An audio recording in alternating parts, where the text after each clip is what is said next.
Meeting will, excuse me, put my phone on. Meeting will come to order. First thing is public comment. Anybody that wants to come, please come to the podium, state your name and your address, and try to keep it to 3 minutes.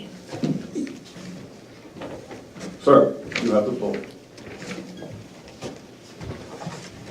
I wish I could stay for the whole meeting, but I have another meeting to prepare for. So I wanted to speak in favor of the initiative that the Energy Committee is bringing forward.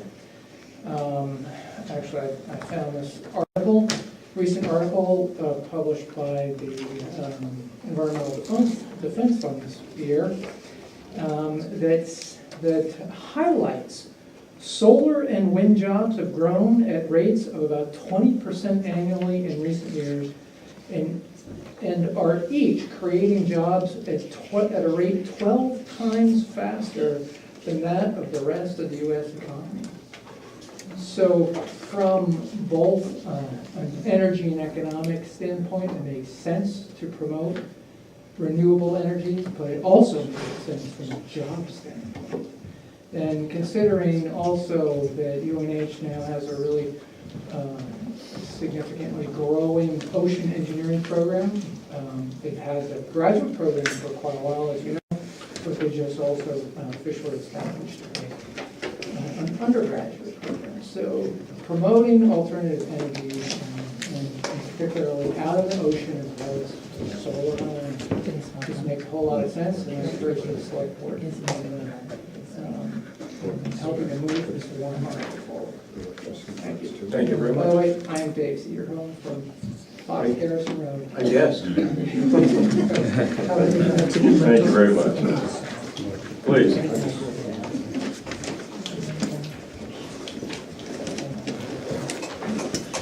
I'm Maria Bart from 41 Birchill Road, and I'm here to speak on the same subject since I don't know if I get to speak later. I strongly support the Energy Committee's proposal, the resolution, and my husband and I feel so strongly that we have to move towards alternative energy that we have installed 52 solar panels on our barn. Even though we're old and decrepit and probably won't live long enough to see the economic reward for this, but I know for my grandchildren's one this year sake, we have to do it. We have to step up and work towards the clean energy, transition to clean energy. Thank you. Thank you for your comments. Anybody else would like to speak? Okay, let's move on to the next. Item 3, public hearing on a highway block grant. AID was SB 38. So the public hearing is now open. Have the town administrator maybe explain what it is. The state of New Hampshire had surplus funds this past budget year, at the end of the budget year, and decided to distribute to the municipalities in the state an additional $30 million in highway block grant aid, with a couple of caveats. One, that it had to only be used for projects that were not already scheduled or budgeted for, and that the money could not be used to reduce the tax rate. In other words, they don't want the funding to be going into the unassigned fund balance. So we've been given an additional $95,000 to be used on our roads and culverts and similarly. Thank you. Therefore, I move to accept the additional state highway funds in the amount of $95,184.52. Second. Any discussion? Any comment from the public at this time? Money is good. We'll take that as a friendly comment at this point. All those in favor, please say aye. Aye. Motion carries. Public hearing is now closed on that subject. Next item, public hearing on planning and zoning and fire department proposed fee increases.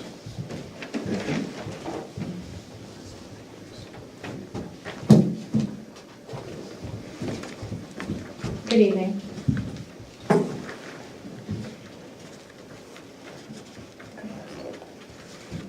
We're here tonight to discuss the fee schedule. The fire department at this time does not have any fees for any of our inspections that we currently do. The fee schedule was in the packet. It's going to cover items such as the daycare inspections, wood stove inspections, assembly permits that we do in town. Also cover a lot of the fire suppression systems that we do plans reviews and fire alarm systems. The second page I've added after the meeting we had last week, or 2 weeks ago. It's kind of a reference guide for residents or builders that are in town to explain what we're really looking for with these permits. And our list of fees is fairly self-explanatory. We also currently don't charge anything except for the 2 permits that we'd like to increase from $50 to $75. Other than that, there would be new charges that we would like to implement as soon as possible. Therefore, I move to adopt the new permit and inspection fees as presented, said fees to go into effect on September 1st, 2017. Excuse me, can I ask what date that is? Effective what date? September 1st. Did you want to Can give the date? we adopt it effective tomorrow?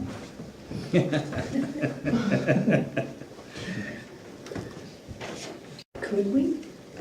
Probably. Maybe. Probably can. But that would be up to the board. No, it's up to, okay, whatever.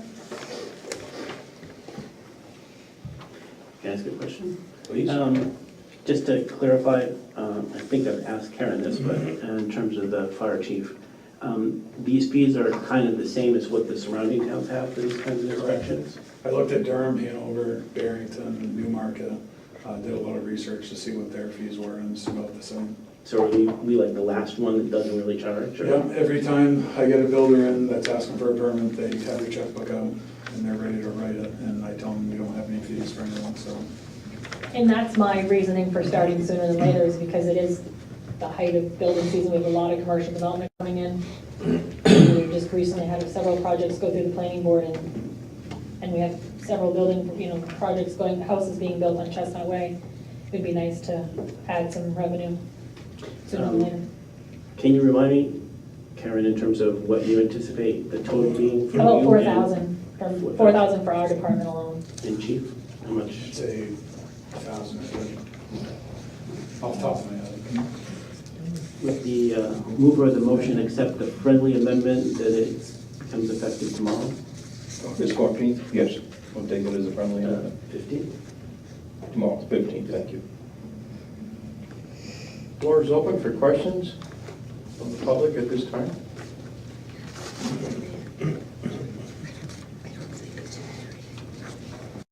I don't see anybody kind of running forward, so therefore, all those in favor of the motion, please say aye. Aye. Motion carries. Thank you. The public hearing is now closed. Thank you very much.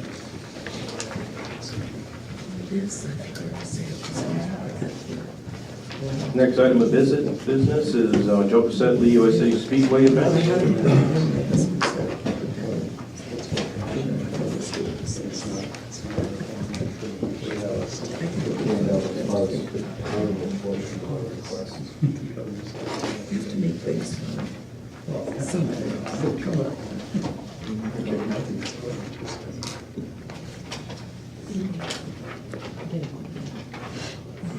And I'd like to start by actually apologizing for this demolition derby getting out before we had a chance to talk to you.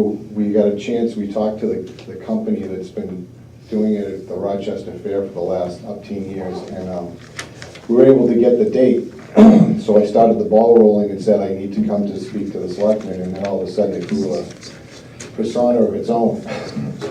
So, and our plan was as soon as we got past the ISMA race this past weekend, we knew we need to come in and talk to you and let you know what our intent was for the 23rd date. So that's why we're here.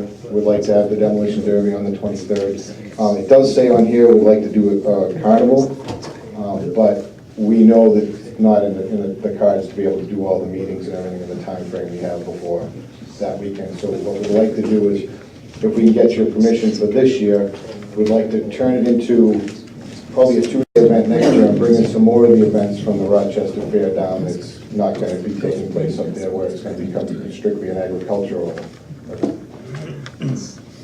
With respect to the demolition derby, where would that take place in your? is that Right inside?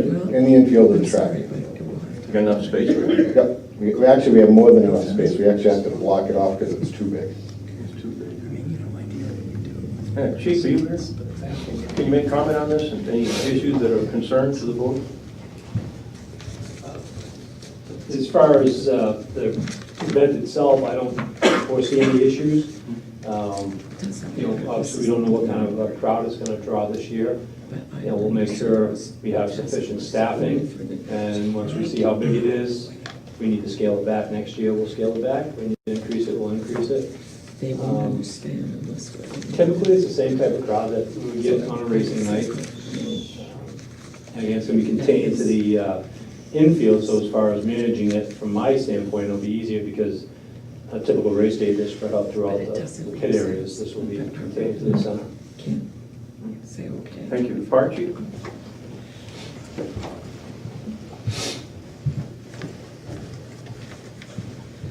I agree with Chief Drumsfield. I don't think we're going to have an issue. It's going to be the same as a race night. We'll have the same detail down there. We'll have a fire truck with 6 people. We'll see how this first year goes, and we'll move on from there. But I don't have any issues with that. So I do understand this is considered a race day. This is on our calendar as a race day. Just a warning in the future, we don't want to be blindsided. No, and I appreciate that. Like I said, there was no intent of any disrespect. It was a matter of, I booked the date and they posted something on Facebook that got shared to our page, and it grew from there. And like I said, when I booked it, I made it clear to the company that I needed to come to the board to make it clear what our intent was for that date. So there was no, it wasn't a fact of, it's just, we're just gonna go do what we want. It was, like I said, we need to get past, we had passed in ISMA the last 2 weeks, and probably our 2 busiest weeks of the year other than Oktoberfest. So it's just a matter of getting all our ducks in a row to come to the board to be able to present it to you. Am I correct in assuming that it's still going to be held to the noise part of the racetrack ordinance? As far as well, the noise ordinance also affects our event, so it's not just a matter of the racing part. So yes, I would assume that would all fall into the same categories. Thank you. Questions from the board? Joe, can you speak to, next to the last item, it says music redirected back to the midway. That's the carnival portion that we'd like to do. If we do the carnival, any ride music or anything, they don't pull the speakers out. They make sure they point in, so it's not. And you're not having the carnival, you're Not this year. We wanted to start the discussion for if the demolition derby works out, that we could do it for next year. And like I said, make it like a weekend type festival thing. And what's the hours of the event on the 23rd? The 23rd, I'm not totally sure what time we'll open the gates to let the competitors get in set up, but we're planning on starting the demolition derby at 5 o'clock. It'll be a 2.5 to 3 hour show. We should be all done at 8 o'clock. Any comments, questions from the public? Please. come forward. Leslie Adams, 51 Wadley Falls Road.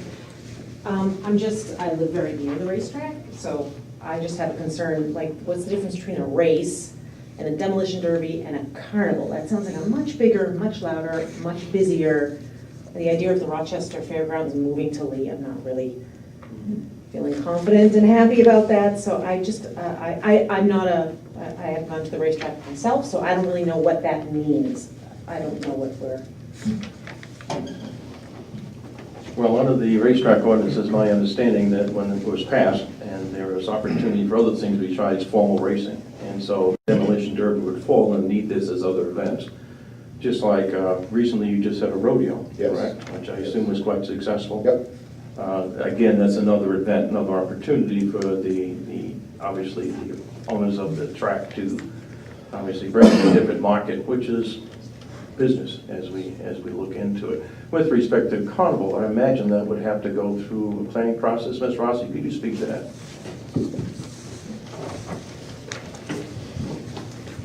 So in order for the racetrack to have a carnival, they have, per the racetrack ordinance, anything other than a motor vehicle race event has to get permission from the Board of Selectmen. So if the Board of Selectmen says, yes, they can have a carnival, they still need to go to the zoning board because it's the residential zone. It's not a race, it's something separate. So then they would need a variance from the zoning board. And then if that's granted and the board says yes, then they proceed to the planning board. If the zoning board and/or the Board of Selectmen say no, it doesn't go anywhere. It has to have approval from both the Board of Selectmen and the zoning board, and then would go to the planning board. Have we had carnivals there before? Never. Not that I'm in mind. No. So if you say yes, they can then go to the zoning board, and I advise them to ask you first, because it costs them several $100s to notify the abutters and put it in the paper for the zoning board process.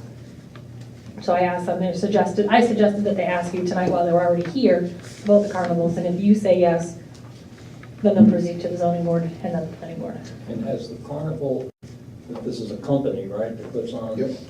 Have they been playing locally at all, you know? Have they had carnivals locally? I'm not, Red, where have they been locally, Red Rick? and Eden. Where are they located? No, where have they done business? Where have they had carnivals? All the fairs, they do the Rochester Fair, the Deerfield Fair, the Topsfield Fair. They're a huge company. Okay. Okay. Could I have police chiefs and fire chiefs speak to this? So we can check on it. Again, this is another event. I don't have an issue with it. I know it's something that we could manage. The area they were talking about having it, it's a fenced-in area, so we can contain, you know, the entrance and exits easily. As a safety issue, I don't see it being any bigger than like an Oktoberfest or this past Friday night's event, the amount of people and the amount of traffic they had in and out. So I think it's something that we can handle.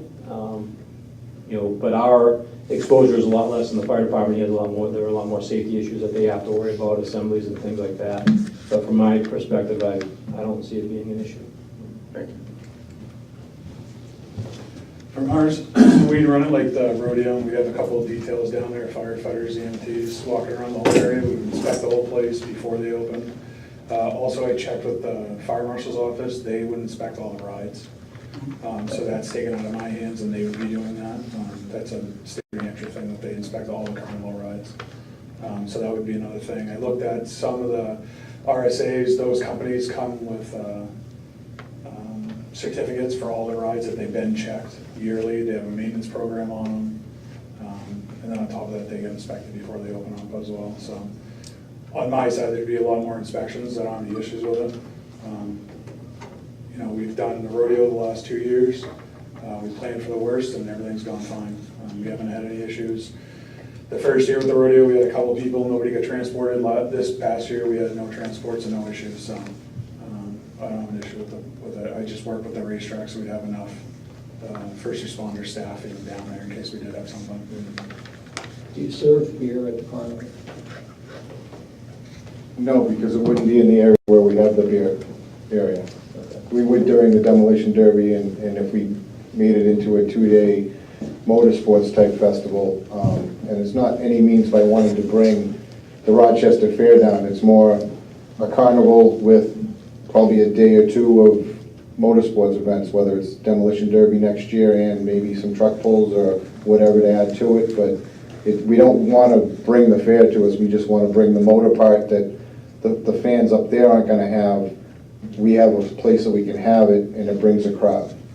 So that's just all we were looking to do.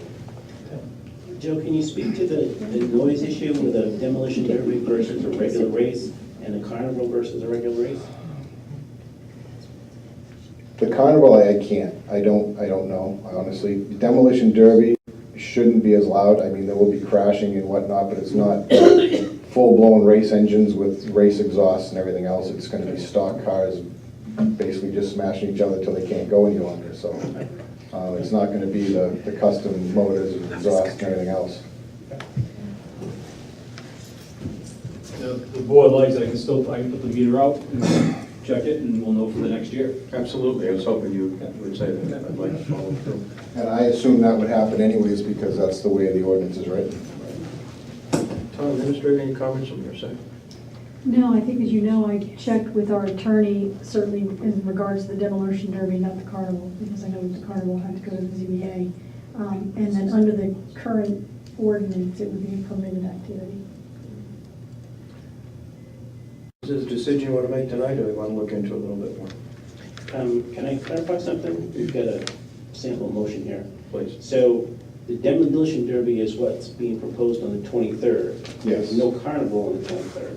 Like I said, no, we don't have the time to do all the meetings and everything else between now and the 23rd to make that happen. So we'd just like the blessing for now on the demolition derby and put this on the table so we can move forward until everything works out with the demolition derby like we think it will.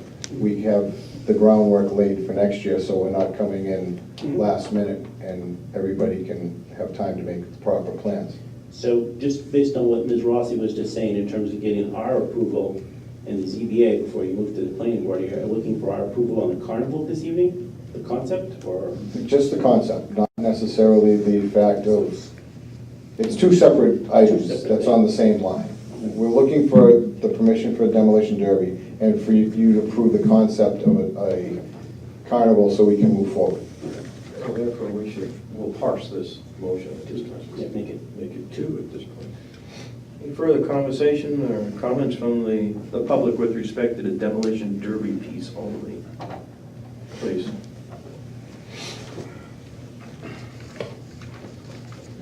Ann Tappan, Stepping Stone Road.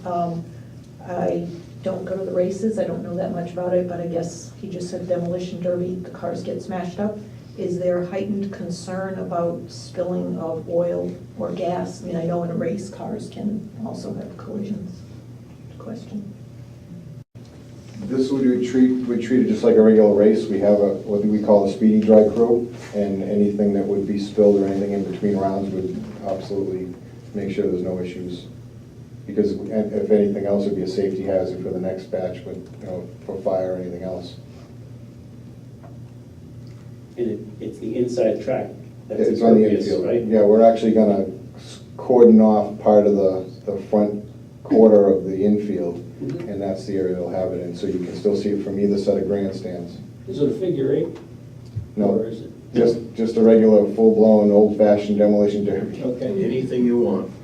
basically. Well, the company that puts it on, they have a strict safety policy. They have to go through inspections and everything, just like a regular race, and you can't just take a car and go out there.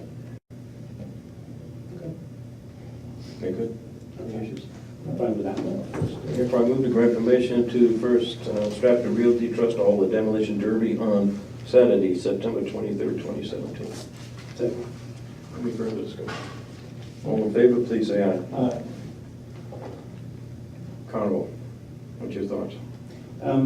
Whereabouts are you, I know it's early stages, where are you thinking about where the carnival will be? Our plan is that well, we were planning the front VIP area, Okay, so between the track and the road. okay. How many rides is there in the carnival? I suppose that would all come down to what we decided. Okay. I mean, it's not like we can have a huge carnival in that area, but we can have a decent sized one. This is a family event? This Yep. is, okay, so Yep. no alcohol?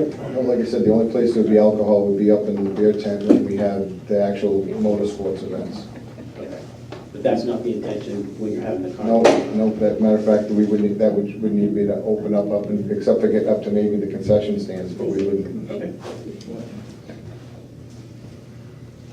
Let me just make a comment. I sat on the racetrack committee a while back and obviously dealt with issues associated with noise and the number of races and so forth. And part of the discussion was, can the racetrack and the owners of the track look at other opportunities on the track itself? And I support that. I think it's just not to have races, but other things where other, maybe people are not race interested, but they might be interested in the carnival or something. The rodeo obviously was quite a success, so I think there's opportunity. I see there's enough governance around here with respect to planning and zoning and police and fire at this time to watch forth. So I'm going to support this issue. Therefore, I move to grant permission of First Stratford Realty Trust to hold, or a concept aspect, or hold a carnival at a date to be determined. Discussion? Anything? No, I'm Oh, all. just want to make sure, I'm looking your direction. Silence is, Silence is golden, remember silence is golden. Okay, all those in favor, please say aye. Aye. Aye, motion carries. Thank you very much. Thank you.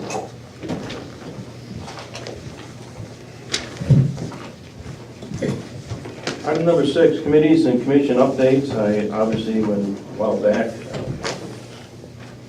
Used to do this before, and then when I recently became chairman again, I instituted it just to have the commissions and the committees come forward once in a while, just to give us a little quick update what's been happening, and that way it gets into the minutes, and obviously the public can also get a view of what all the important work that these committees do. Anybody here from the Agricultural Commission?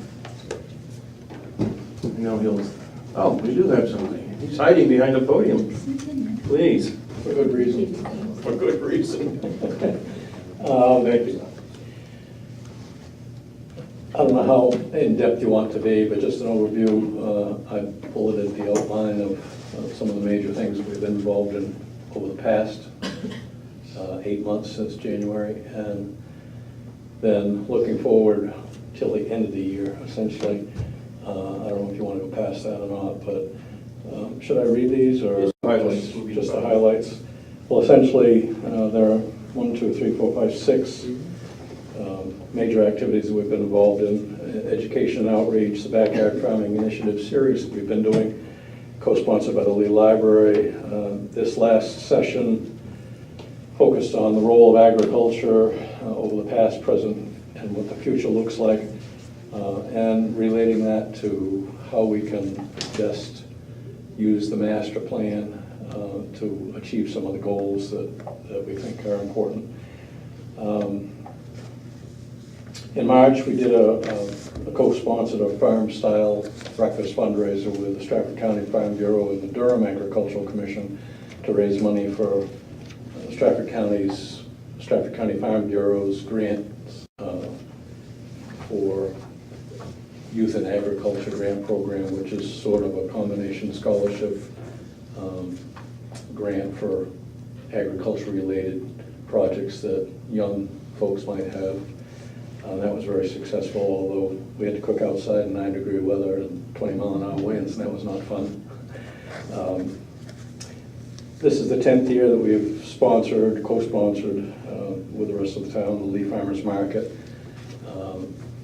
That's sort of a moving target as far as determining whether or not that's a success for both providing an outlet or a retail venue for producers, but also to access locally grown produce or products from the townspeople standpoint or from the local community standpoint, not just the town of Lee. And as you know, we've been fortunate, Randy's let us use the old fire station, which is a perfect site up there, every Thursday afternoon from 1st of June until middle of September. It's been sort of going through from some permutations. We've lost some vendors, we've gained some vendors.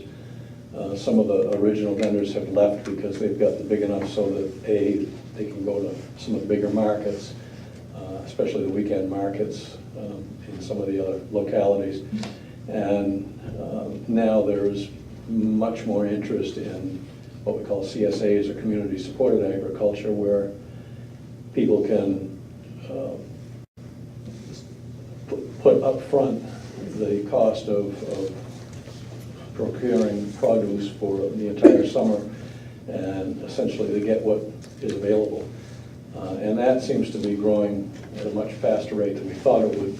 And so that's taken away a little bit from participation by the community in the farmers market. So I don't know where that's going to go. Farmers markets in general, particularly the weekday markets across the state, across the country, have seen a reduction in vendor participation and also in customer participation, because the newness is sort of worn off and some of these other things are coming into play, and now it's the availability of locally grown products are much more prevalent in some of the larger outlets, some of the markets even. So that sort of remains to be seen where that is going to end up. We've distributed and produced this Town of Lee Agriculture and Farm List, which I hope everybody has seen. I'll give you a copy if you haven't seen it. And there are 28 farms listed in that in Lee. Some of them are not producing products, but they're supporting Lee Agriculture. And that is very well received by the broader community.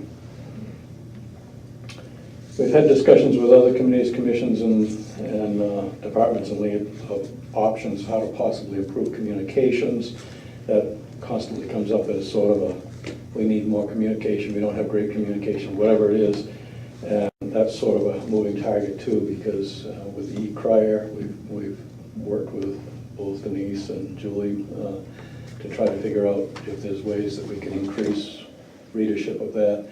The discussion originally was, should we have a printed newsletter? A lot of people think that we need to have something they can hold in their hands. So Denise has figured out a way so that we can produce written copies, or printed copies, not written copies, but printed copies and distribute those. And that's sort of a work in progress too. And then we also had ongoing discussions with other communities and state organizations and legislative efforts on how to improve or promote and ensure the viability of agricultural operations in the state of New Hampshire particularly, but also in Lee. So that's sort of an overview of what we've been doing. And the future activities, continuing to monitor and assist in furthering the goals and activities stated in the master plan, which is new. There is an agricultural land use section in there that we contributed some ideas for. And of course, the Lee Fair on September 9th, we have our annual Pig Roast and Chicken Barbecue to sort of promote community spirit and let people get together. And we try to procure as much available products for the dinner that we can. There's still some issues related to producing protein, the pig and the chicken, at the level that we need, but we've done a pretty good job. Paul Gazowski's done a great job of going around and collecting the produce that we've been using. So the tickets are available if anybody wants any. We're lining up to sell them. So, any questions? A broad overview, a very broad overview. Please go ahead. And I don't know, you guys have probably spoken to this already, but it seems that, and we had an instance just recently in terms of agribusinesses, they're expanding, and which is good, but also there's some growing pains in there. Have you as a commission talked about that in terms of people who are in that business or getting that business are becoming much more successful, dealing with those particular growing pains in terms of parking, dealing with large crowds and stuff like that? It's an issue across the state, across the country, but particularly across the state. And as you may be aware, 2 years ago there was a court case that New Hampshire Supreme Court case that said that agritourism was not part of agriculture, and it was because of RSA 2134A, which was the definition of agriculture. It was defined in there, but it was not in the text of the statute itself. Last year, there was a fairly large group initiated by both the House and the Senate, 2 different bills, to address that, and we think we got that fairly well taken care of.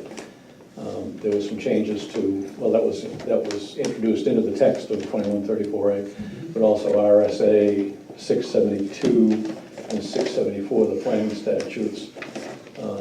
There were some sections in there that were included, and particularly as far as what we call the right to farm, law 674, 32, A, B, and C, included specific reference to agritourism. And essentially what it amounts to is that agritourism is part of agriculture, and that it can't be necessarily restricted by ordinances that may impact the viability of that particular operation. Again, the problem is expansion gets to the point, and you can expand existing agricultural operations. The two issues that are at the forefront right now are expanding livestock operations, which may be subject to site review, planning board review, things like that, and also agritourism. So those essentially revolve around life safety issues, parking, sanitation, things like that. So there are statutes on the books, and if in fact in 674 of 32B it says that the expansion of agricultural operations which involve increases in transactions with the public may be subject to planning board approval and site review. So, but just today, I was in a meeting that I think there's going to be more legislation because people are still cranking around this issue and they're still trying to tweak it. And so there may be some more bills that come up this year that may change the whole thing. I don't know. But yes, it's a problem, and it's not just a problem here in town. It's a problem in many places where, you know, it's kind of, you build it and people will come. Well, people are coming in much greater numbers than were expected. So it's an issue that has to be worked out. Unfortunately, there's some growing pains involved in it. Thanks, Eric. Thank you very much, appreciate it. Energy Committee.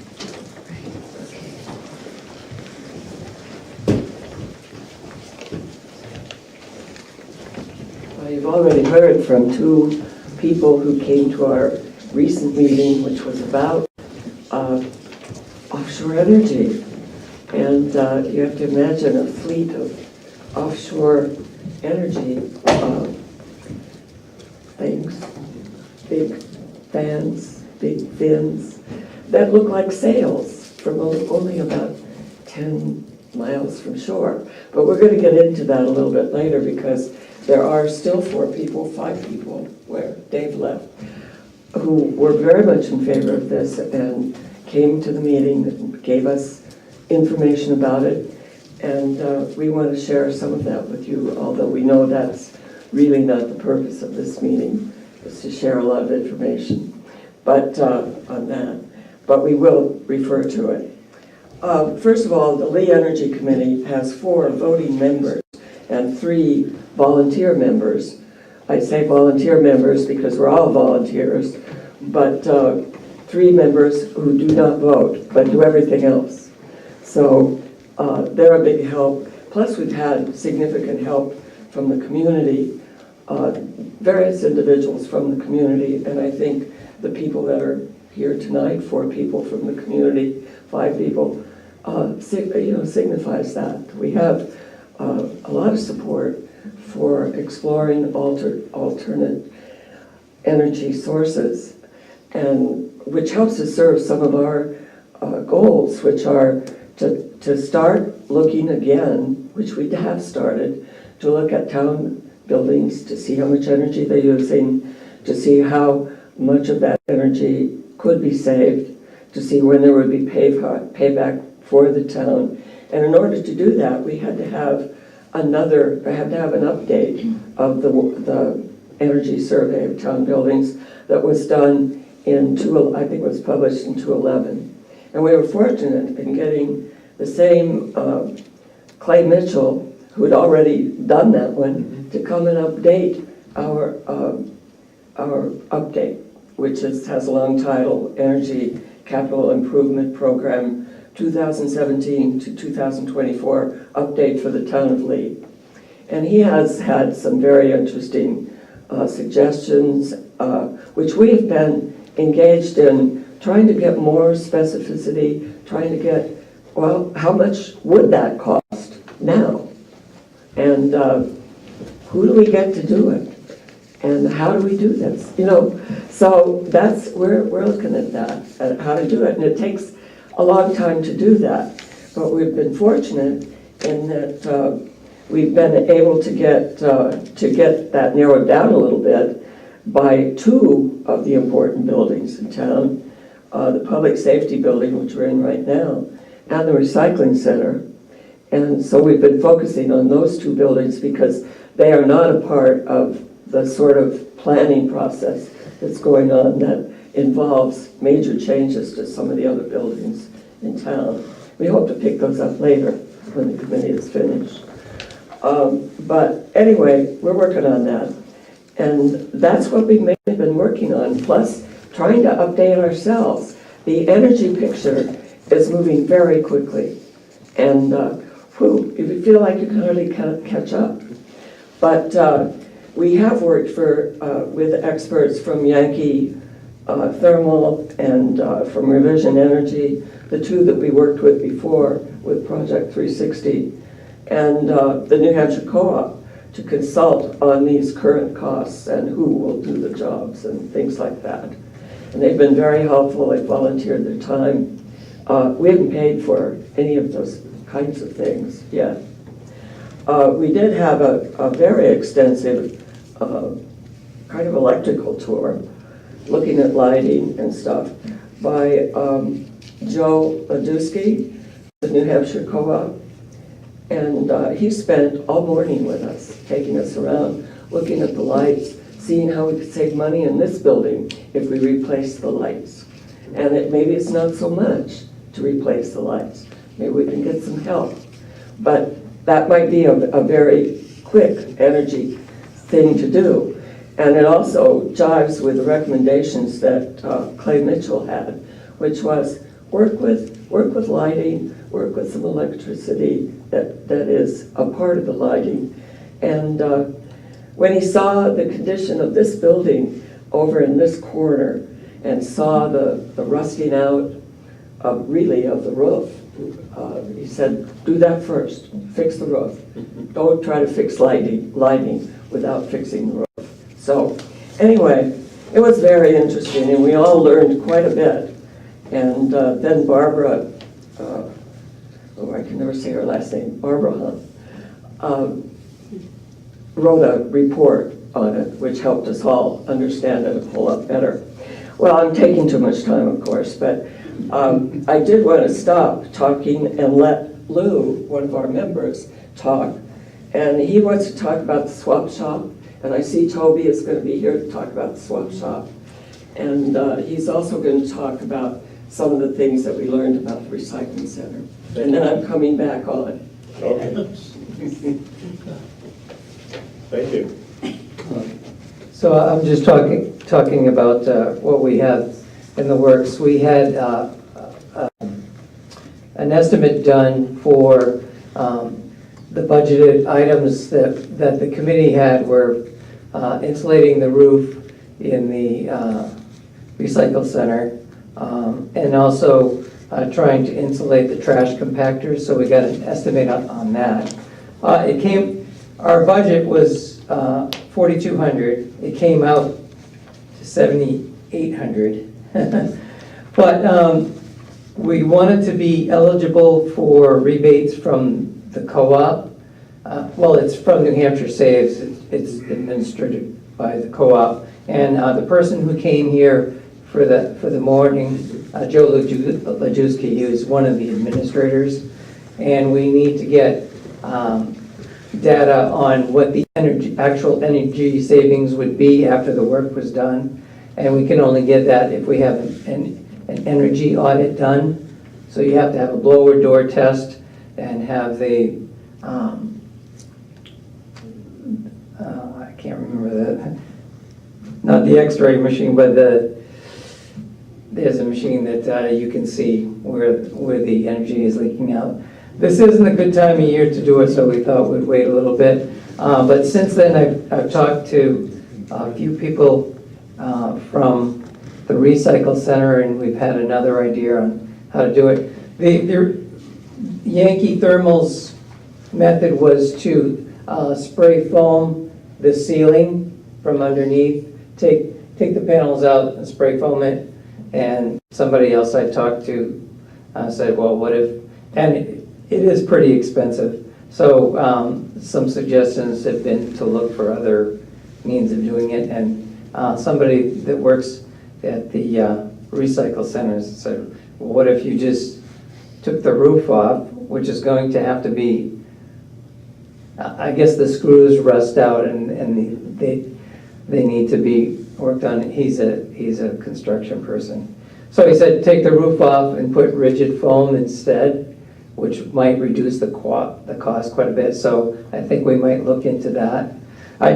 So that's basically, so there are a few things in the works where we still have a ways to go before we decide what we want to do and how we want to do it.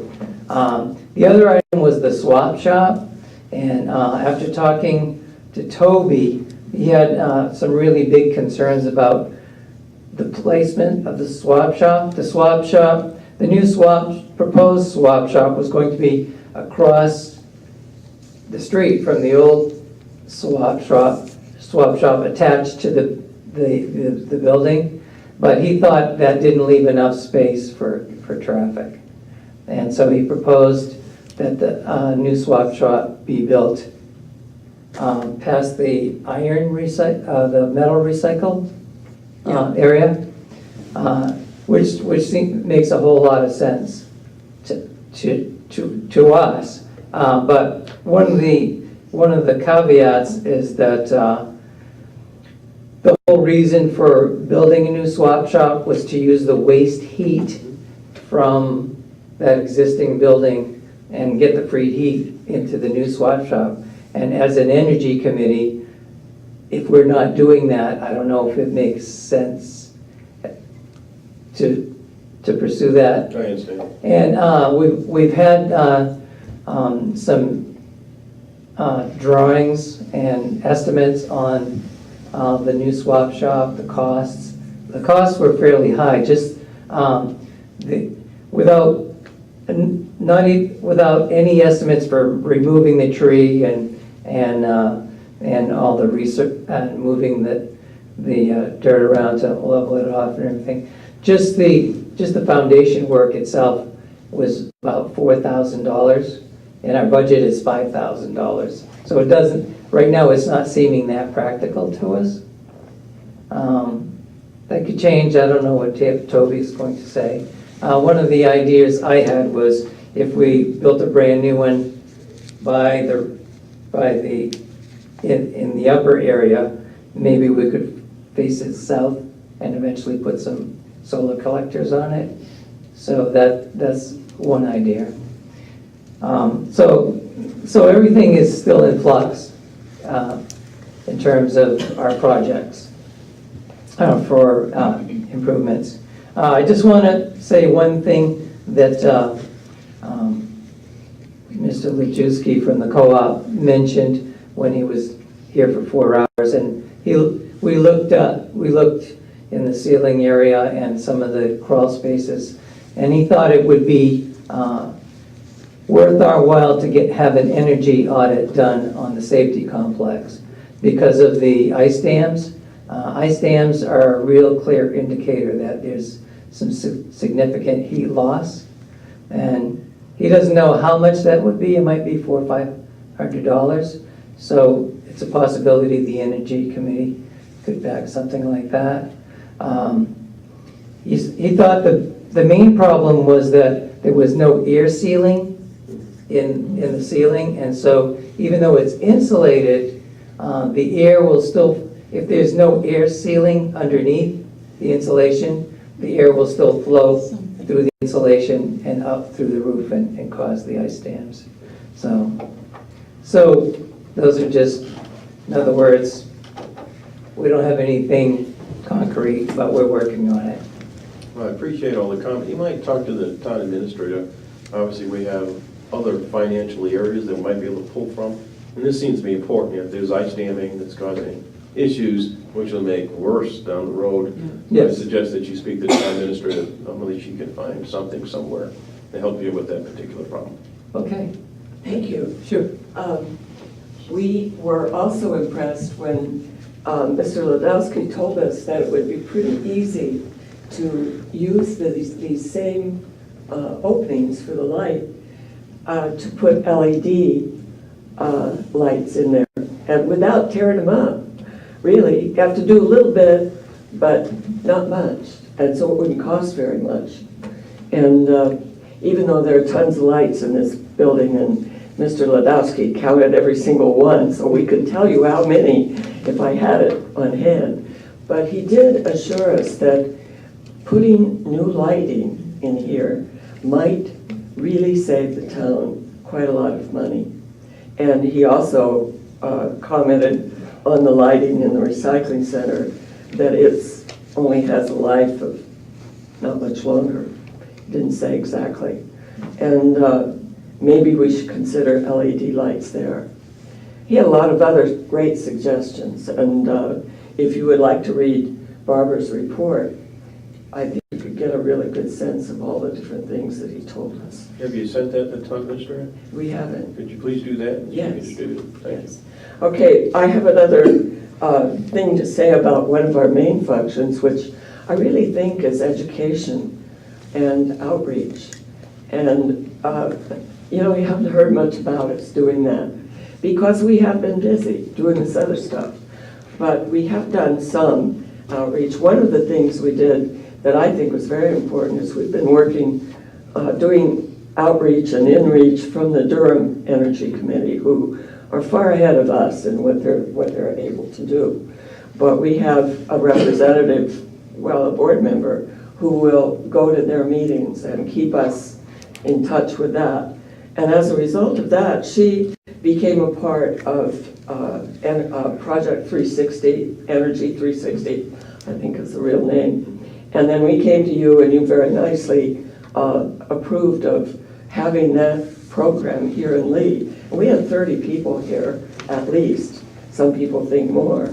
And there was a big crowd of people. That experts talked a little too long, but there was a big crowd of people waiting to talk with them. So people got general stuff about solar energy and about insulation. And they also got specific to their case. And I'd like to do more things like that because people always have specific questions and they're never really answered by a general talk. And I thought the format was really good. And though not very many people signed up to work with these companies, they got information, which was my purpose, my main purpose in bringing them here. So anyhow, that was one of our successful outreach programs. We spent probably 12 hours or so, our representative, in meetings just for this project. I spent 3 whole days trying to get the signs adjusted and out and all of the stuff so that people could understand where it was going to be, when it was going to be. None of that was on their signs, of course, because they use their signs for all their different projects. And they're going on with this 360. And I'm waiting to see what happens next, because I'd like, if it's possible, to do more education with that project, whatever it is. I'd like to help.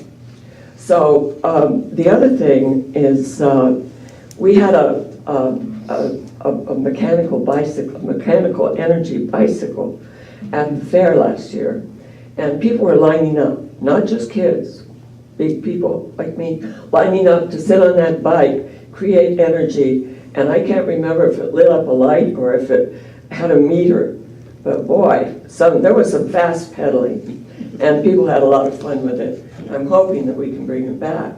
The last thing I wanted to talk about was the thing that got talked about first in the public meeting, which was a resolution to explore and promote offshore energy for New Hampshire and the entire Gulf of Maine through the creation of a task force that could be just for New Hampshire, but it would make more sense to have it for the Gulf of Maine at least, and have people working together and helping each other out, because some of the states are a little ahead of us, and we could benefit from having representatives from them.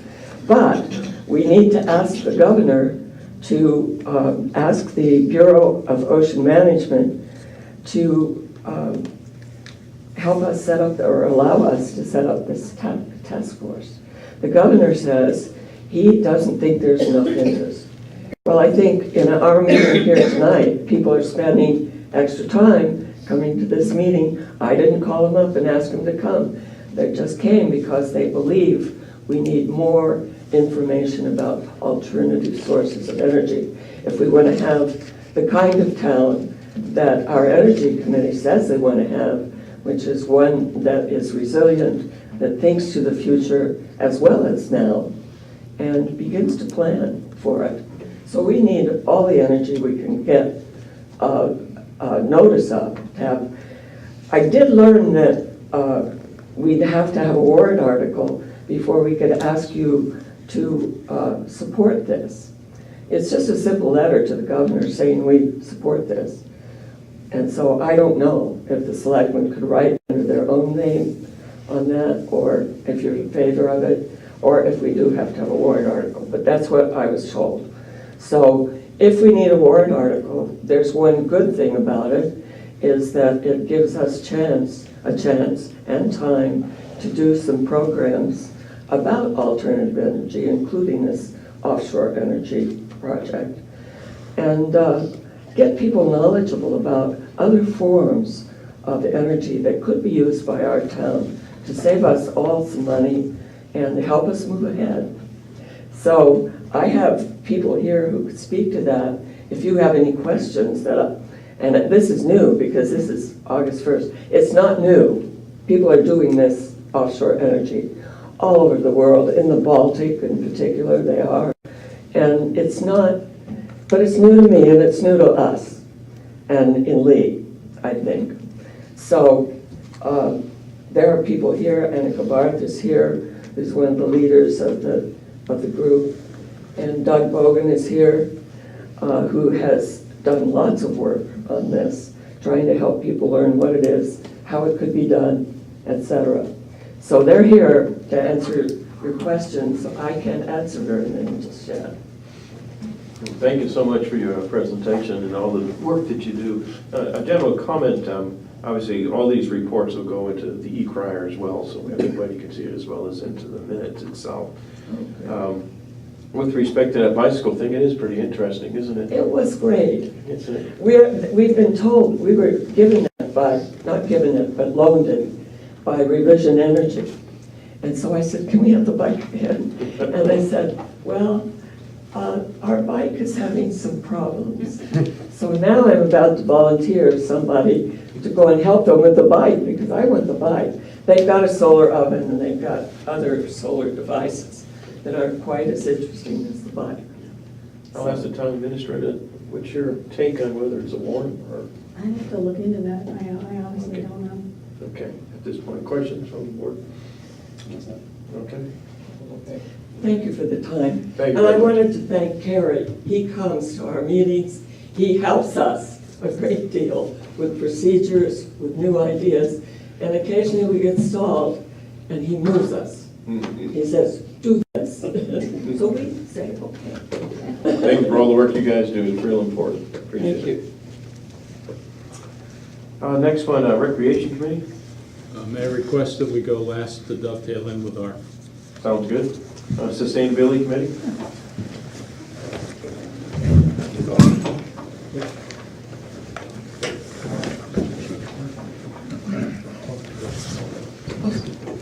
Well, we're coming in force. Thank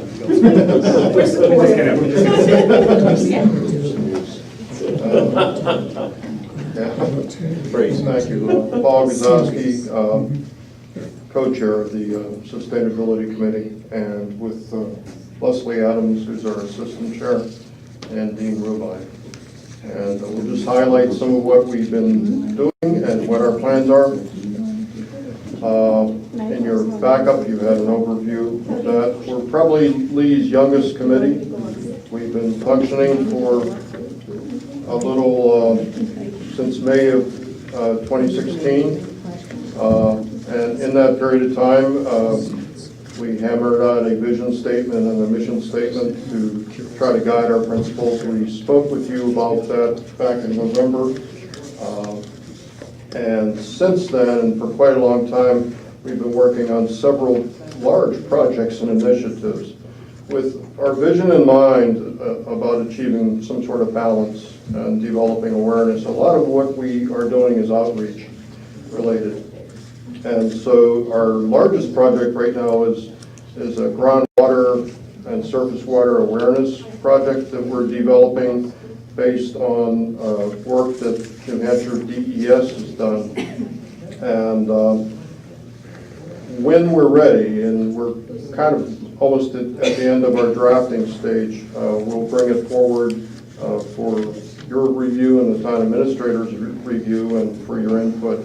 We're not quite ready yet, but what we're after is we sense that a lot of residents don't have a very clear understanding of where their water comes from.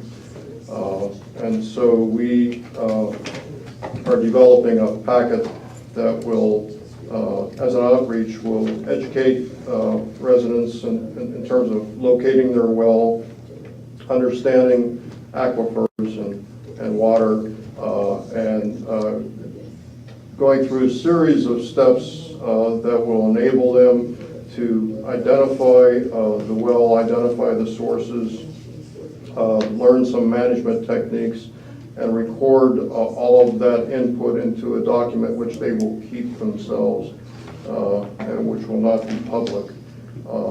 With that in mind, they will have a personal record of the history of their well, the output,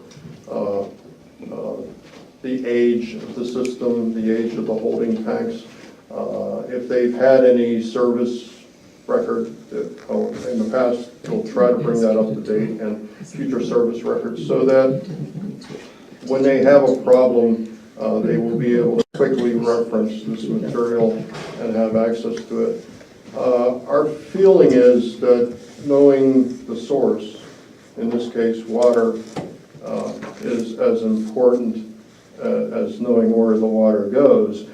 So one of our other projects has been looking at the waste stream in Lee, and Roger Rice came to speak with us in late December, very graciously, on December 28th, and talked to us about the transfer station and the tonnage and a back history of where we stand with that. We had some inquiries about composting, and Roger had done some work on that and had come to the board several years ago with some composting ideas. And our notion is, well, related to that, we started to look at composting period in terms of what kind of contribution we could make on the downside, on the other side of where product goes. And so you have your sources, water, and you have your sinks, the transfer station, if you will. So if you become more conscious of your water sources and more knowledgeable about your water sources, the thinking is that you use them more judiciously. Same thing goes with the waste stream. So we're pursuing that largely through composting. And Dean Rubine has done a lot of research into composting in New Hampshire and locally, and the RSAs and the state's feeling on that, and what the university's done in the past, and what we have done in the past, and what Roger's done in the past. And so it appears that we're leaning toward some sort of outreach effort that will be residential. You probably have quite a few households that compost already and use various methods for doing that. You know, there might be some need to survey that and just kind of, believe it or not, bring people together to talk about the methodology and what they're doing. We have some large volume producers, Eric, but we probably have a lot of smaller folks basically who are engaged in this. And if they aren't, well, if they are, they can refine and share ideas. If they aren't engaged in it, they can become engaged in it. I think the idea is to overall raise the consciousness of what we throw away, and try to get at the tonnage and reduce the waste stream by just reducing it at the household level through outreach programs. So we're in the early stages of that. A lot of research Dean's done, and in your backup, the links there are links, and they are live. I can send you another version of that so you can click on it. Matthew Rowell, who's one of our members, has made a video about his composting operation, and it's very well done, and it's very interesting, and he is quite skilled with his GoPro, and he's a good spokesperson for that. On the subject of outreach, we did some work on developing a sustainability reading list. Our library has quite a bit of material related to agriculture and food and energy. There's a lot of overlap between what our committee is working on doing, and it's good overlap with energy and the Conservation Commission and with the Ag Commission. So I think that our role is that we kind of like fill in the gaps. And hopefully, ultimately, we will do some projects together.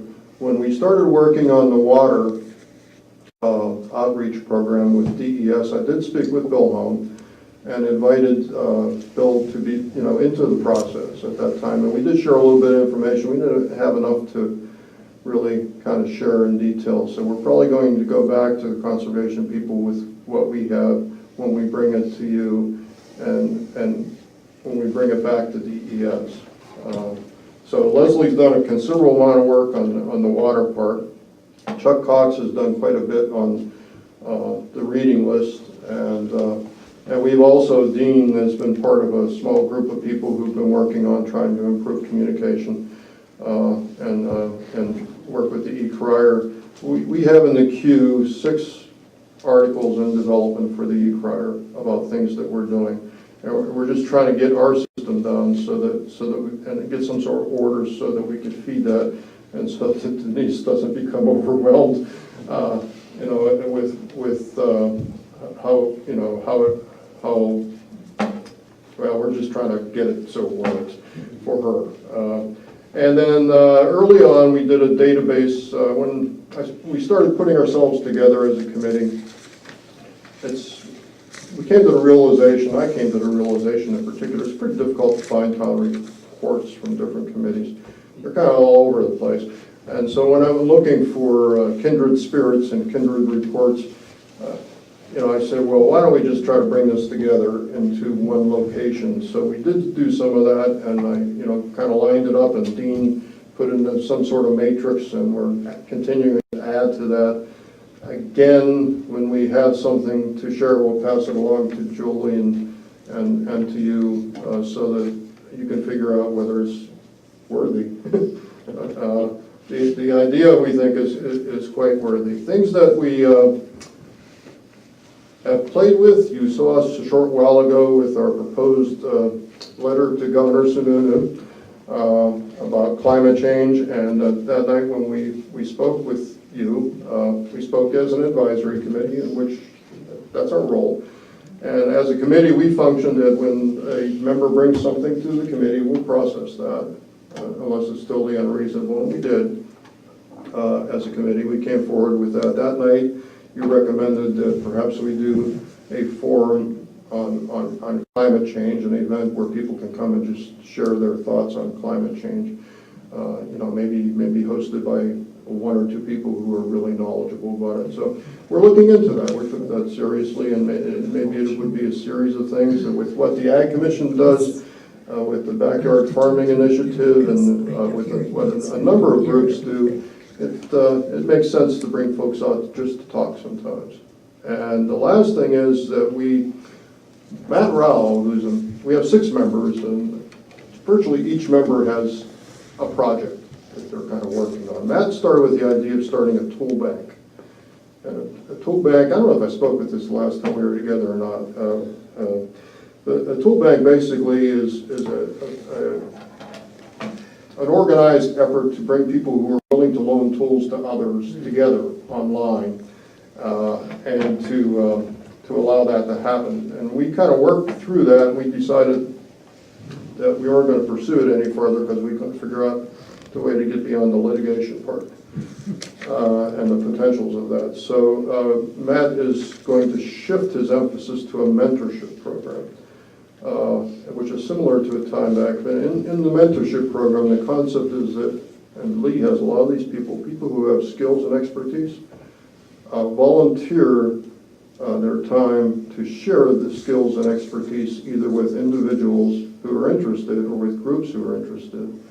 And in return, they log, if you do the time bank part, they log time in the time bank, which basically they can use to, okay? It's all volunteer, there isn't any exchange of dollars involved, but there's a lot of exchange of expertise. We meet once a month. It's a good group. Generally, we have 5 of our 6.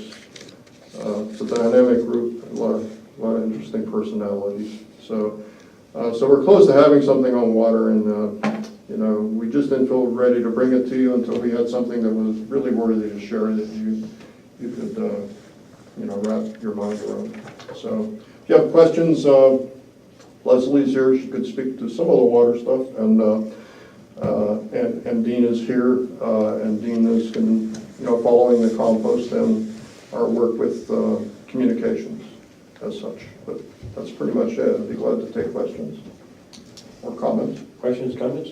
Well, I'm very interested in your well program because when we were, I guess it was last year or the year before, when we were having a drought, I got interested in how deep my well was. And I found out that there was actually a website in the state that you could go to that lists all the wells, or is supposed to list all the wells, but my well wasn't there. So then I went through what's it take to find out just how deep a well is and how much water, where your water level is and what that represents. So I learned a lot about wells trying to do that. I think it's a great program. Yeah, it's we're pretty excited about it. It's pretty interesting stuff. And you know, the assumption is that a lot of people don't really understand the process, and they don't understand the aquifers and to make the connections. And so hopefully it will sharpen their awareness. Would you like to speak to that? Oh no, I was seconding your thought. That's what our thought was too. I've gone through the same thing. I bought a house 21 years ago in town, and when the pump died, I found that I knew nothing about this well, including where it was. I had the same thing. Had a dowser come in. Yeah. So this would create a packet that would help people either sit down with links to the DES's site or other types of sites and fill in their information, or as time went by, you know, now I have a folder that has what my water softening system is and who drilled the well and how deep it is, the capacity, and but it would help people to fill that out. And then our thought was that if at some future date, you know, with climate change and water being such a precious resource, and Lee is blessed to have an awful lot of groundwater, being 25% wetland. But if the town were to hit prolonged drought and people's wells started running dry, we realized we don't even know now how many people's wells have run dry or been threatened, or so just as sort of a monitoring, as a base, that if we needed to call on that information, the town, you know, we might have people that would have this information set aside somewhere in a nice packet. Plus there's an awful lot of educational material as well there about groundwater. That's a good idea. Questions? Well, my neighbor had the same thing happen. They're right kind of next to you. The same thing, during the drought, their well started getting dark and churning and stuff, so they had a company come in and said, oh yeah, we'll drill you a new well, thousands and thousands of dollars. And then they started thinking, well, you know, we don't know anything about our well. And they actually went back to the builder and found the company that actually dug the well. Well, supposedly the well was 125 feet and they were down, you know, so they said, we're going to drill it deeper, but they come to find out the well was really 165 feet. So they just had the company drop the pump a little bit more and they were all set, so they saved money. But, you know, typical person doesn't necessarily know that. They'll pay the extra money, and so that would be a good thing. So I support that. We were also concerned about water testing. How many people, given that we're a town that's mostly wells, I mean, how many people know and do water tests regularly, or even so there's information about how you do that, how much it costs, what's involved. to sort of take the intimidation out, and that you should really do it, the DES recommends Well, once a maybe you could year. sell water test kits, they're really quite cheap to do a whole spectrum of. Can I ask a question? Please. I think this is a question for you, Dean. I was having a conversation with Toby, and I think Roger did this a while ago in terms of directing some of the, or as much as possible, the food waste out of our trash stream, excuse me. I don't know, conversation Toby and I had, we didn't remember where that went. You guys have a... Roger did come in on right after Christmas and give us a talk about the efforts of recycling in the town. And apparently it's difficult to do at a transfer station because the transfer station is to transfer, it's not to stockpile. And at least that was his view at the time. There was lots of regulations about meat and dairy, that disposal basically was considered, and that was impacting municipal composting sites. And Martha Fuller Clark actually came along in 2015. They passed a bill which sort of made it okay to throw away meat and dairy in the compost, in these municipal compost sites. So that theoretically sort of paved the way for all this to go forward, but it doesn't seem like anything has actually happened, certainly in Lee or really anywhere, even though the law has changed. So that's sort of what we know about it, and we're trying to find out. I assume you guys are looking at that? We are.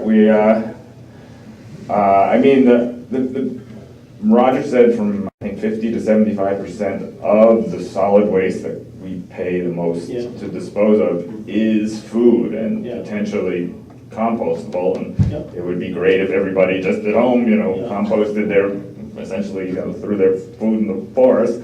They could use the compost or not as they see fit. We assume that, and we want to encourage that, and we plan to encourage that. And some people won't, and then so we started looking at whether municipal composting was feasible. And we do this thing. Mr. Fox comes and gets food from Mast Way, and that seems to work great for them. But it actually costs more to do that than to just throw the food away. So it's not ideal. Thank you. I'll make a general comment. I do appreciate the work. I think the idea of getting database is extremely important. I mean, obviously with respect to wells or, waste streams or anything else, it's nice to know what we're doing. How we compare to other towns and areas? Are we becoming successful? And all starts with that ground-based work. I know there's a lot of light work. We appreciate it. Thank you very much. Thank you. Heritage Commission. I have to tell Sharon I'm going to sign up for a solar. I gotta go.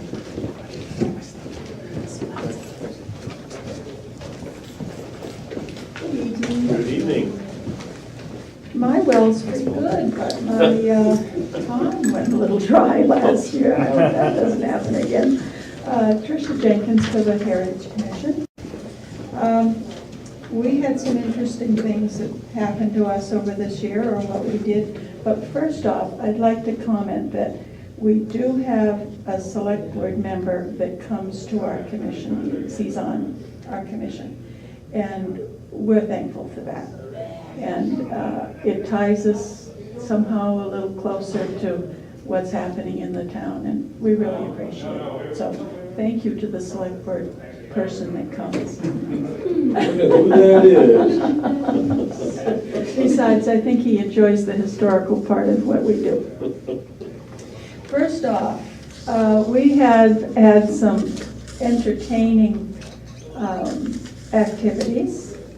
We had a wonderful interview with Wally and Evie Dennis about their 63 years in town. And that is part of, we're trying to collect these stories and times as part of the record. So we did enjoy that. We also had a nice interview with Bob and Mary Keniston. His father, of course, is what the recycling center is named for. And his home was the Koppel Farm. So he did mention that he didn't appreciate it at the time, but he now wishes he had stuck with farming. Although he had a good life, he was a sheriff and he was a police chief and things like that. But we're planning many more interviews, and we have 2 people who are very savvy of all this electronics business that's going on these days. And so these interviews are being transcribed and digitized. So there'd be the one from Wally Dennis, the one from Bob Keniston, and also one from Harold Ward. So we have those 3 that are going to be available soon. A couple of them already. Next, the Moose Grant. We had applied for and received a Moose Grant for an archivist to come and do a needs assessment survey. This archivist from the Northeast Document Conservation Center will be sending a full report. But there are 3 things that we did get, that she gave us as what we should be thinking about or doing. First off, she felt that the Lee Safety Complex is an ideal place for document storage, which is where our document room is. Figured that if it's in the fire building, it's not gonna, fire department's not gonna let it burn. And the second was that the fireproof cabinets are not advisable because of dust and dampness. And some of the papers in there we have taken out because they're too crowded and it's not good for them. And the third is that the Heritage Commission and the Historical Society should combine efforts to organize the collections. So that is something that we are thinking about and working on. And we have a commission member, Ann Jennison, who will continue to work with Sarah Cox, who is going to receive some of the money from the Moose Grant to work on this project. So that is ongoing. We've been on some excursions, exploratory excursions, we're calling them. One was to the General Sullivan House and Cemetery in Durham, which is a wonderful example of some of the early properties in town, and that was well attended. And the other one was to the World War II Wright Museum in Wolfboro, and we recommend as a commission that anyone that can go, please do. It's well worth it, and it's not all tanks and guns and that sort of thing. For those people like the women in the household that may not be into war as much as some of the gentlemen are, it's about life during that time, and it's a very interesting museum. We have some easement monitoring that we've been doing. We did receive a call from Flag Hill Winery and Distillery because they found that they had grain that was ripening, but they had no place to put it. And they were asking to have approval on a site to put silos. And we did go down, we suggested some movements, and they were very cooperative, and so we did find a place where it fit on the heritage easement. Barn easements. We've had 2 new ones this year, the Jennison Barn on High Road and the Meeker Barn, and there were several renewals that were due this year and were approved. Ongoing, and then the monitor easement, we do go out. We have the Cox Farm and the, yes, Flag Hill, what I just talked about, the Flag Hill, and we do that on a regular basis because a written report has to go into LCHIP on that. For ongoing, we're working on having the town center buildings placed on New Hampshire Historical Register. It's quite an involved process, and there's a lot of paperwork involved, but it is something that we are working on. And for future activities, tomorrow, in fact, we're going out to look at the Thompson Mill Trail to see about what signage needs to be put up, and having that open and ready for the people, for the public. And we have sort of inherited the 250th committee funds, because of course there's no 250th committee anymore, but there still are funds available, and so they are in the Heritage Commission account. And we have a number of things that we've been doing with that, such as the flagpole and the plaque and down at Little River Park. And I suggest that everybody go and see it if they haven't already. And there are plans to do maybe some benches out of the mass tree that was cut, because Don Quigley had it milled. His only request is that whatever is made, have the King's Mark put on it. So he said, even if it's just in magic marker, and I pointed out they did not have magic markers, and so we would get a little hatchet and do it the way it was supposed to be done. But so that things like that are being discussed for the money that is still in the account. And we also have to have a discussion on the banners, the 250th banners, because that has fallen to us as well, since there's no 250th committee. So that is my list. If you have questions or... Questions to the board? What about the cake? Yeah. Oh, what? It's still there waiting for you. Cake? The cake is still frozen. Oh, come on. You're gonna bring that to the fair, correct? A prize. I think we ought to just shellac it. I don't think you need to. I think it's already preserved. First of all, I want to thank you for all that you do with respect to the committee. And obviously documents, historical documents and artifacts are extremely important. I know it's hard to gather them all. Sometimes they spread out in different places. Yeah. And obviously keeping them for long term for next generation is extremely important. So I want to thank you all for what you do. Well, you're very welcome, and I have to tell you that Laura and I, being old school, there was some discussion about what's going to happen to records in the future. And the fact that they're all going to be digitized, you're not going to have any paper to pick up, you're not going to have things that have to be stored. And we just looked at each other, because to us, that it's almost unacceptable, but it has to happen. I know that. But as bad as paper gets, it's there. And yes, I know, push a button, do a few little fancy things, and they all come up on your computer, but someday they won't. It's nice holding that piece of paper. Yes, it is. That old town history. Yes, it is. Thank you very much. Okay, let's go back to where we were before, the Recreation Commission.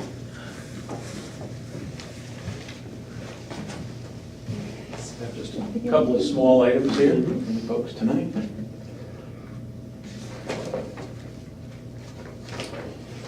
Okay. Well, we've been fairly busy with the Rec Commission.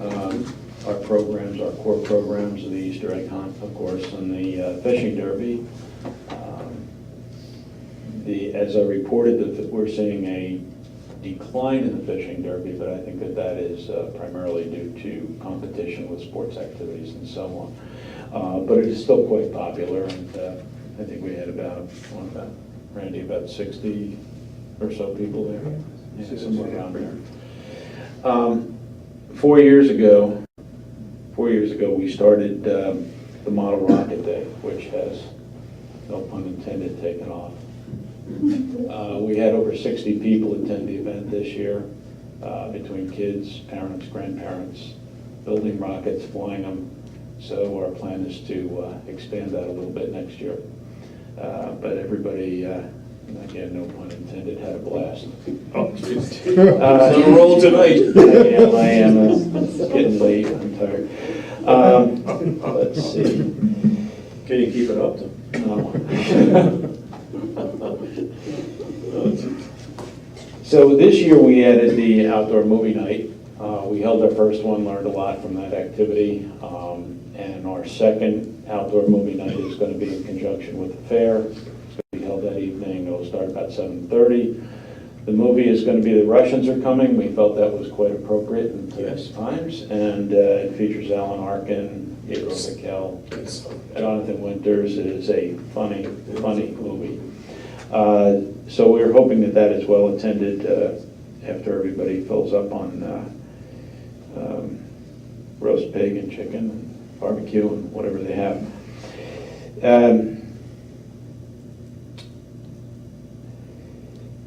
I have one correction under the facilities. I noticed I put the term competition in there. It's not competition, it's completion. You fixed it? You didn't fix it on my copy. Okay. We get the barbecue grills installed at the new pavilion, and I noticed they're being used from time to time, and I haven't had any feedback one way or the other, but I assume they're a good added item. What we're going to be working on this year, our big project, which I'm going to be dovetailing into this, is the tree planting at Little River Park, so I'm going to speak to that separately. And we're also going to be working on getting some event banners made, and we'd also like to get the lettering on the Little River Park sign redone because you can't read it. So we're going to look into doing something with that. Good. We also have 2 vacant positions on the commission. We would like to get those filled somehow, some way. Have to find a way to do that. So that's got my report of the rec commission right now. Questions with respect to commission activities? No. You covered the thing I was going to ask him about the sign. The sign? More people complain about the sign.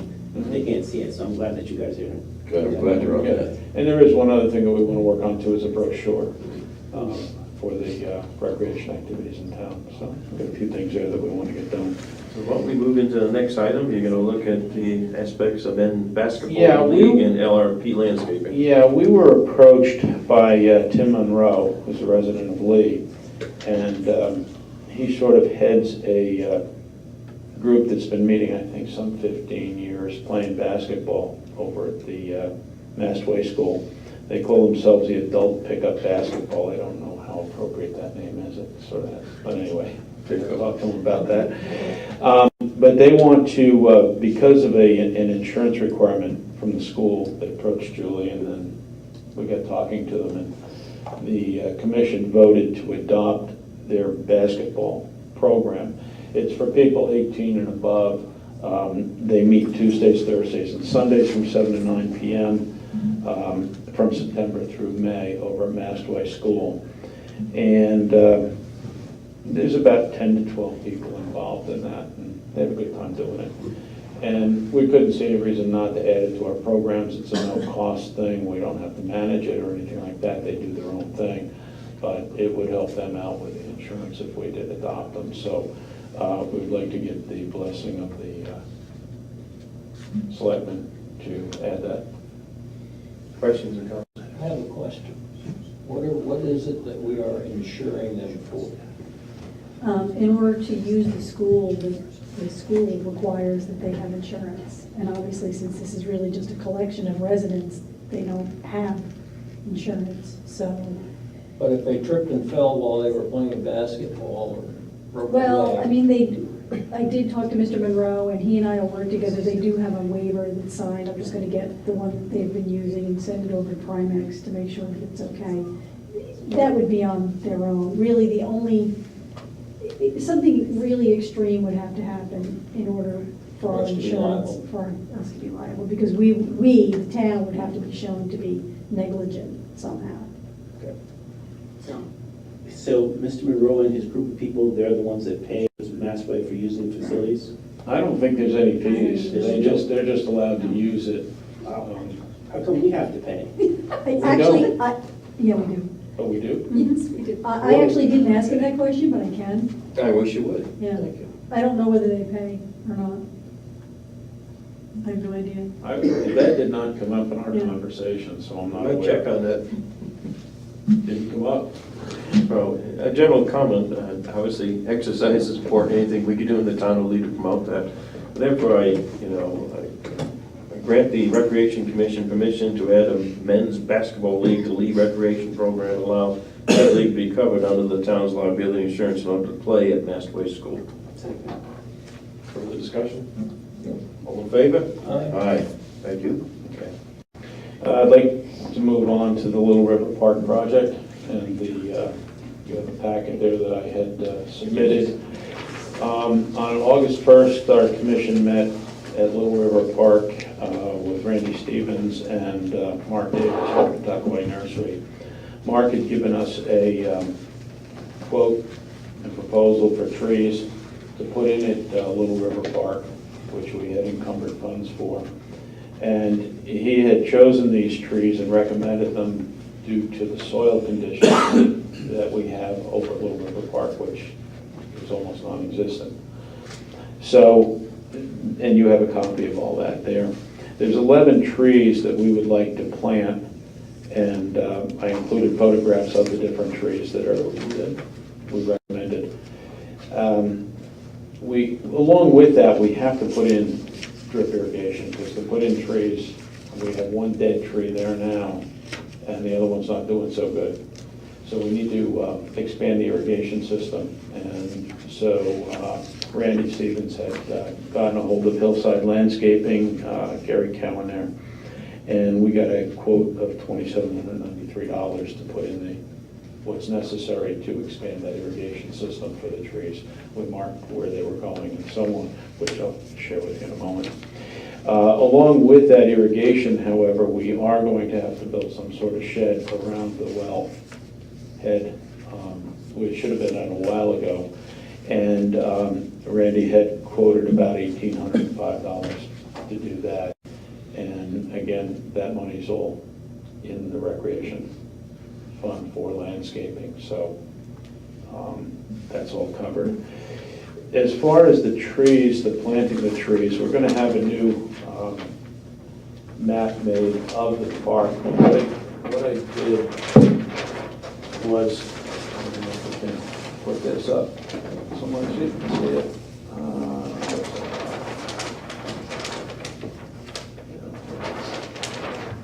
All right, we have the parking lot over here, and I'll give you this map. I just colored in some trees here. We're going to put in shade trees in various areas. We have a catalpa that we want to put in here. We have elm trees, pin oak that we're going to be putting in here. We have green spire lindens right in front of the pavilion. American elm down in front of the flagpole, but not blocking the flagpole. And then we have some flowering trees. We have a pear tree and we have 2 flowering crab apples. So and then we have over by the tennis court an autumn blaze maple. So we'll add some color down there. There's hardy trees. It's what Mark recommends for the area. And he recommended the placement of the trees in these areas, in the areas indicated here. So I can move this with you. So you can look at that closer. So what we would like to do is get approval to move forward with this project as soon as possible, because we are moving into the fall planting season. We have to get the irrigation in first and then get the trees planted. Questions, please? No, I don't have any. Oh, I have a question. The irrigation, will it go to the, not necessarily the dead one that's there, but the one that's kind of alive? The dead one's coming out, obviously. The one that's kind of alive, yes. Okay. Yeah. Because we want to try to we want to try to resurrect that tree somehow. The one that's almost alive, what kind is it? I don't know. It's a tree. It's a tree. Didn't do very well. Maple, maybe.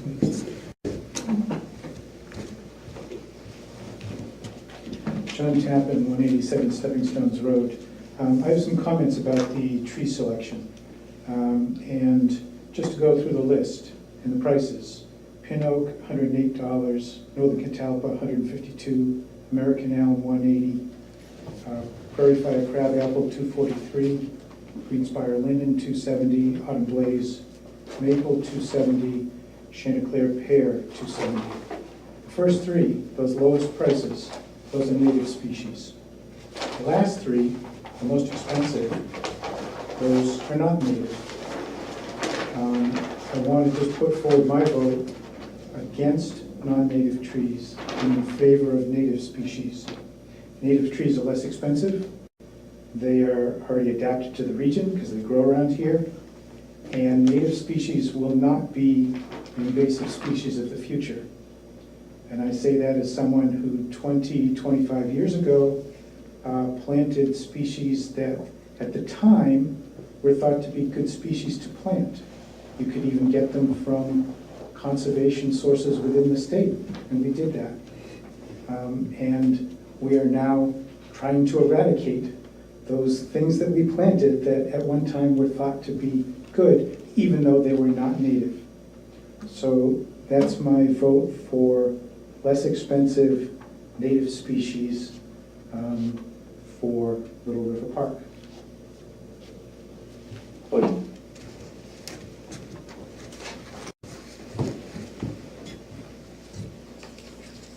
Ann Tappan, Stepping Stone Road.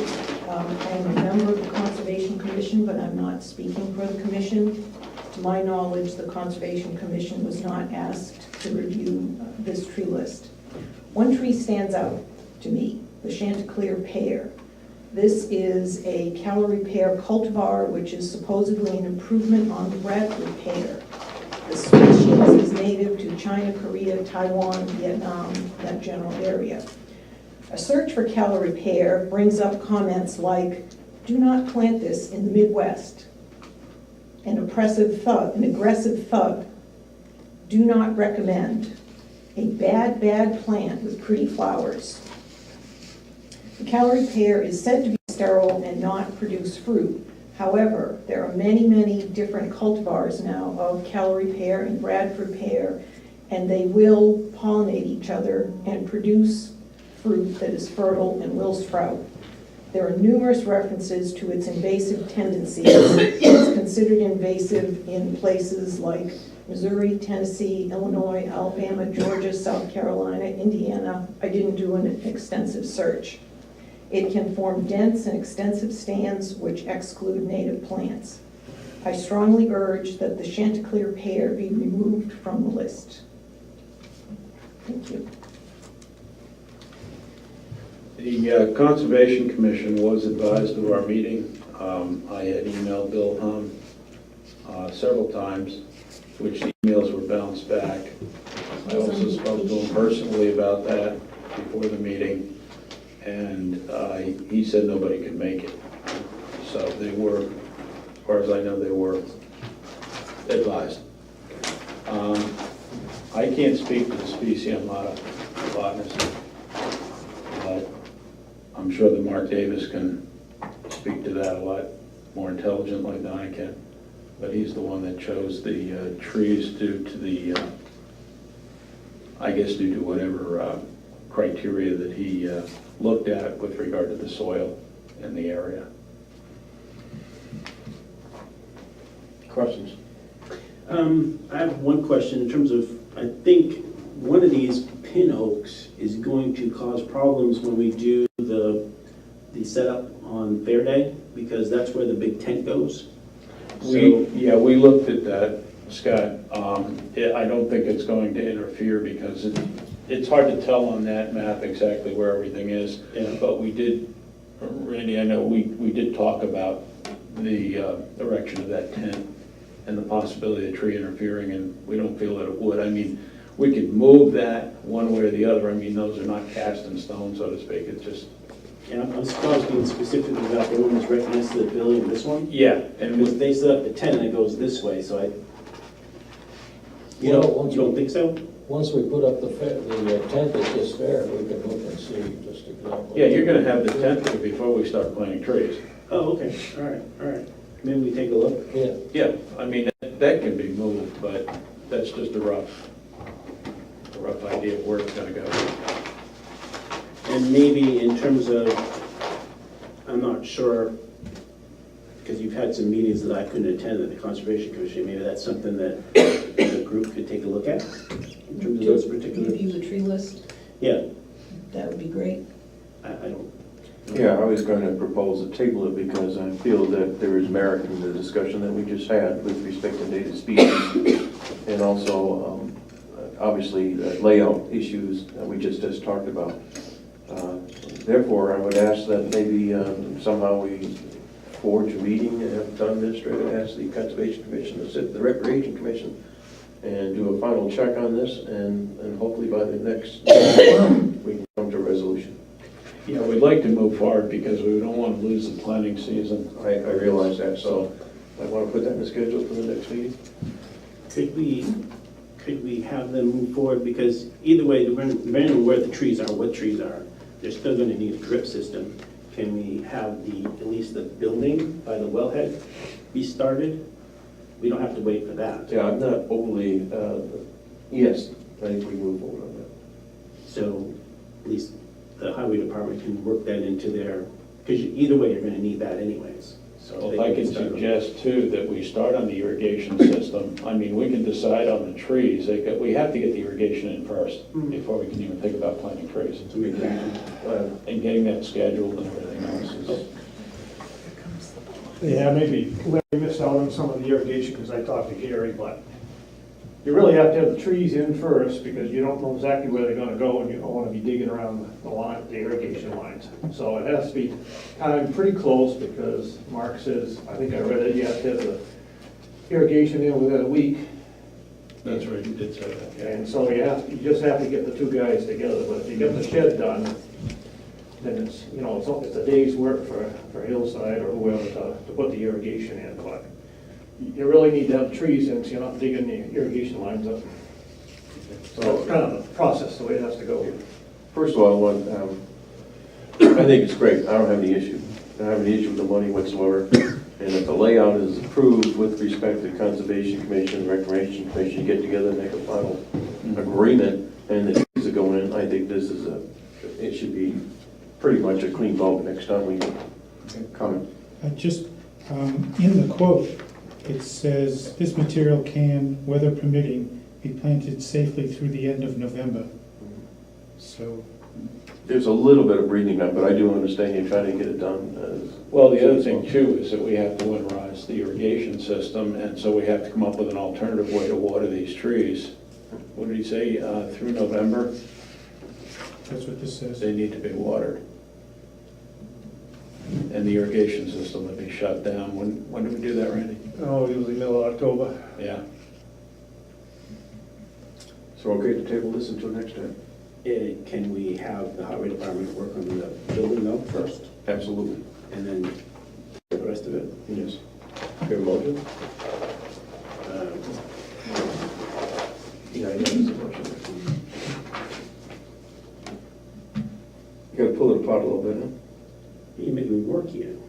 Well, the issue is that, you can't make a drip line till you know exactly where the tree goes, so there's some of the. So, I'm. Use as much money necessary to build a shed. Yeah, I move to instruct the highway department to proceed with building the wellhead shed, and Preparation for the irrigation and tree planting, so. I'll second that. Is that enough, Julie? Make it work? Any other discussion? All in favor? Aye. Motion carries. I have one other thing with regard to landscaping too, and this was brought to me by several townspeople as a request. I don't know if anybody's heard of the Kindness Rocks project.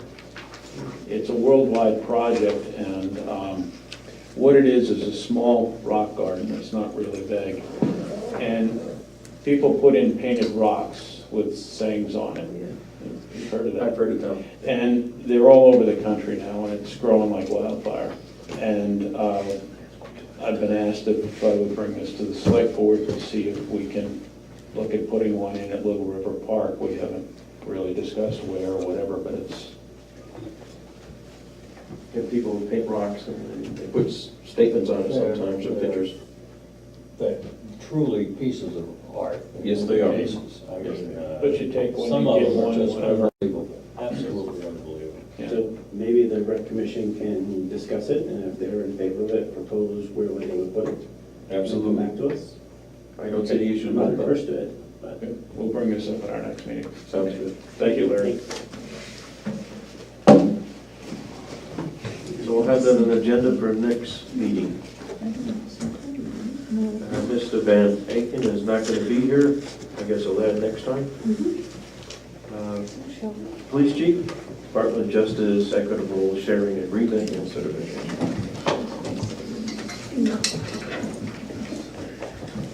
Basically, what you have there in the packet is, it's our end of the year expense report that we have to provide to the Department of Justice from our drug forfeiture account. What you'll see in there is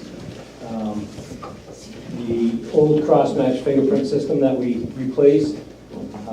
We sold that. It was bought with drug forfeiture money, so that money went back into the account. We bought a rifle for the member that we have on the SWAT team, and then a rifle and shotgun for the new cruiser that should have here in the next week or so. So basically, that's just the report that we have to provide to the Department of Justice, where the money came from, what we did with it, and it needs to have the member of the Board of the Selectmen sign off on it. Any questions for Chief? Sounds good. All right, let's move forward. Thank you.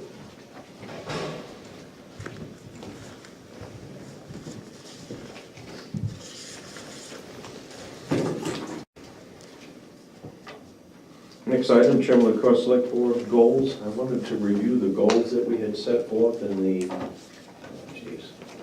one of our first meetings or second meetings at this time in April. It's in your packets, and also discuss if there's any future ones. If you didn't bring it along, this is a copy. I guess one of them was continue the vision of providing workshop for department heads for advancement. We're still working. Well, as, I don't remember what meeting it was, the person that we had originally, she's now working full-time. Correct. So we talked about possibly doing it on the weekend, so we have to decide if we want to continue using her, it has to be on a weekend. I don't know if department heads are willing to come in on weekends to do that. If not, there's another person that she would recommend that could do it during the week. So that's a decision we have to do, but if we have the same person, she couldn't do it until the fall anyways, so. I asked the town administrator then to survey the department heads to see if they're willing to do that kind of thing or if they have other suggestions. Continue the vision of purchasing new equipment instead of used equipment on the highway, transfer, and fire departments. And I guess the highway department's talked about that, about buying new equipment and so forth. So I guess we are moving in that general direction. Establish a policy for committees and commission minutes. I know I talked to the town administrator about that a while back. Yeah, I mean, we can certainly develop a policy, I think, in terms of maybe the process by which they get us the minutes and how we put them on the website. But the statute's pretty clear about when minutes have to be completed, so. I think a policy that we actually have inherently in the town of Lee would help. At least it's followed through in the end of the board of selectmen. Whether we can enforce things, enforce the issue, or enforce it at this point is another question. Establish a process policy for committees, commissions, and departments to update, and the board of selectmen twice a year, which is basically what we just started doing. We did it a while back, and I want to continue with this. Maybe not have all of them at the same time. Well, we tried not to, and it didn't work. Maybe we'll spread those out a little bit next We time. tried. Okay, just comment at this point. Establish a process policy for merit raises, I think. We're working on that as we speak. Establish an end date for completing Little River Park and the date of completion. Well, obviously, we're working on the trees that are going in, the irrigation system, and I think that piles, They're gone. They're gone. So I guess we're moving, and I guess I'll be looking to the Recreation Commission when they feel there's gonna be an end date, or when will be the final date, where things are completed with respect to their, in their view. Infrastructure improvements, including designing and gaining support for new town hall, which I think is being discussed in the Facilities Committee. Speaking of which, Who is he? Who's he? who's he? He. He? He. Last sentence, he really wants to push the town hall issue. Oh. Wonder who that was. Who is he? I don't have the minutes in front of me. If Mr. LaCourse was speaking, I'm guessing that it was Mr. LaCourse. Could be.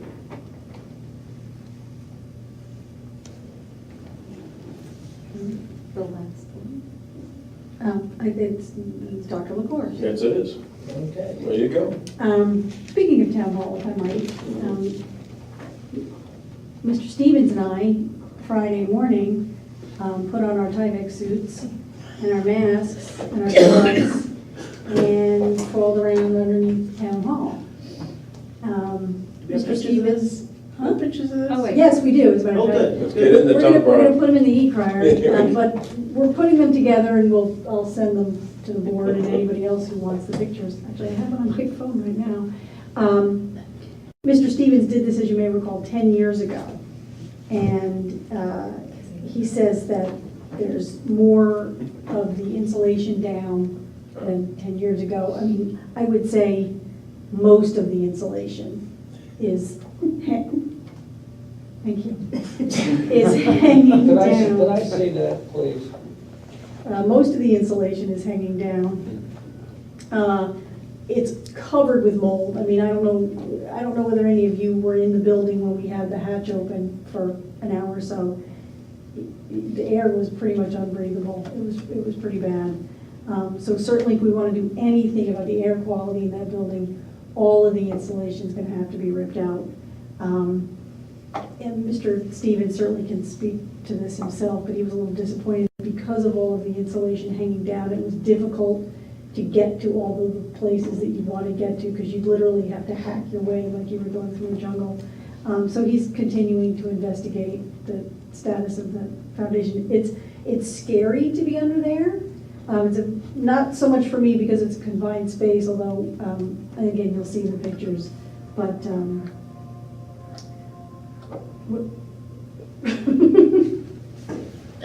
just ask this one if you want. I'm relatively narrow through the shoulders, and you can see I'm leaning on one side. So there's not a lot of room, and that actually is where there was more room because that's the one column that's holding up the second floor. But you can see the insulation is covered with mold, and not a lot of room, a lot of rubble that you have to crawl through. So it's kind of difficult to get through it. Mr. Stevens and I are going to be meeting with Meet her there.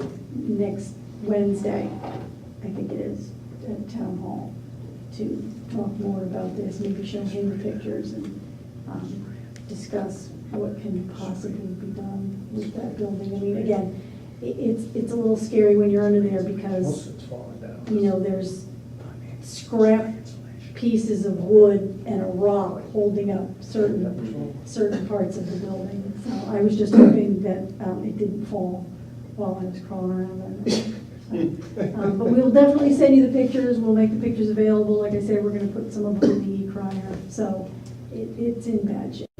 As we continue to talk about, obviously, with the Facilities Committee and when they come up with their report and everything else, obviously, Town Hall will be, obviously taking care of the existing Town Hall. If they get it as a historical landmark, does that prevent us from doing anything? I don't think it prevents us. I mean, it might prevent us from doing certain things, but I don't know that it would prevent us from shoring the building up. I don't think so at all. So I'm trying. It's the exterior there. It's really worried about. The building is moving. Yeah, I would imagine. Oh, it is. Well, I watched the floor. When I sit upstairs, sitting right in front of my desk, is a metal rod that comes out of the roof, goes down through the floor, and I'm assuming it goes all the way. It's holding something. And when I first moved into that office, that rod, when I sat behind it, was straight with the seam of the wall across from it. And over the past several months, that rod and the seam have gone like this. I watch it every day. Watch it every day. I don't think you should be telling that to the town administrator. Yeah. If it goes bad, just dive into that hole. Put on your Tyvek suit and. Well, I'm glad that's being looked into and being studied at this time. And then it said revisit the benefits for payment in lieu of vacation. We did take care of that. Sunset 250th committee, we took care of that. And then finally sunset the facilities committee, guys, there's an extended day beyond the June 30th. I think we voted till August sometime. The end of August. End of August at that point. So we have taken care of our things that continue at this time. I just wanted to bring that forward to the board. I think there was a couple that you added, Scott. Did Scott add one?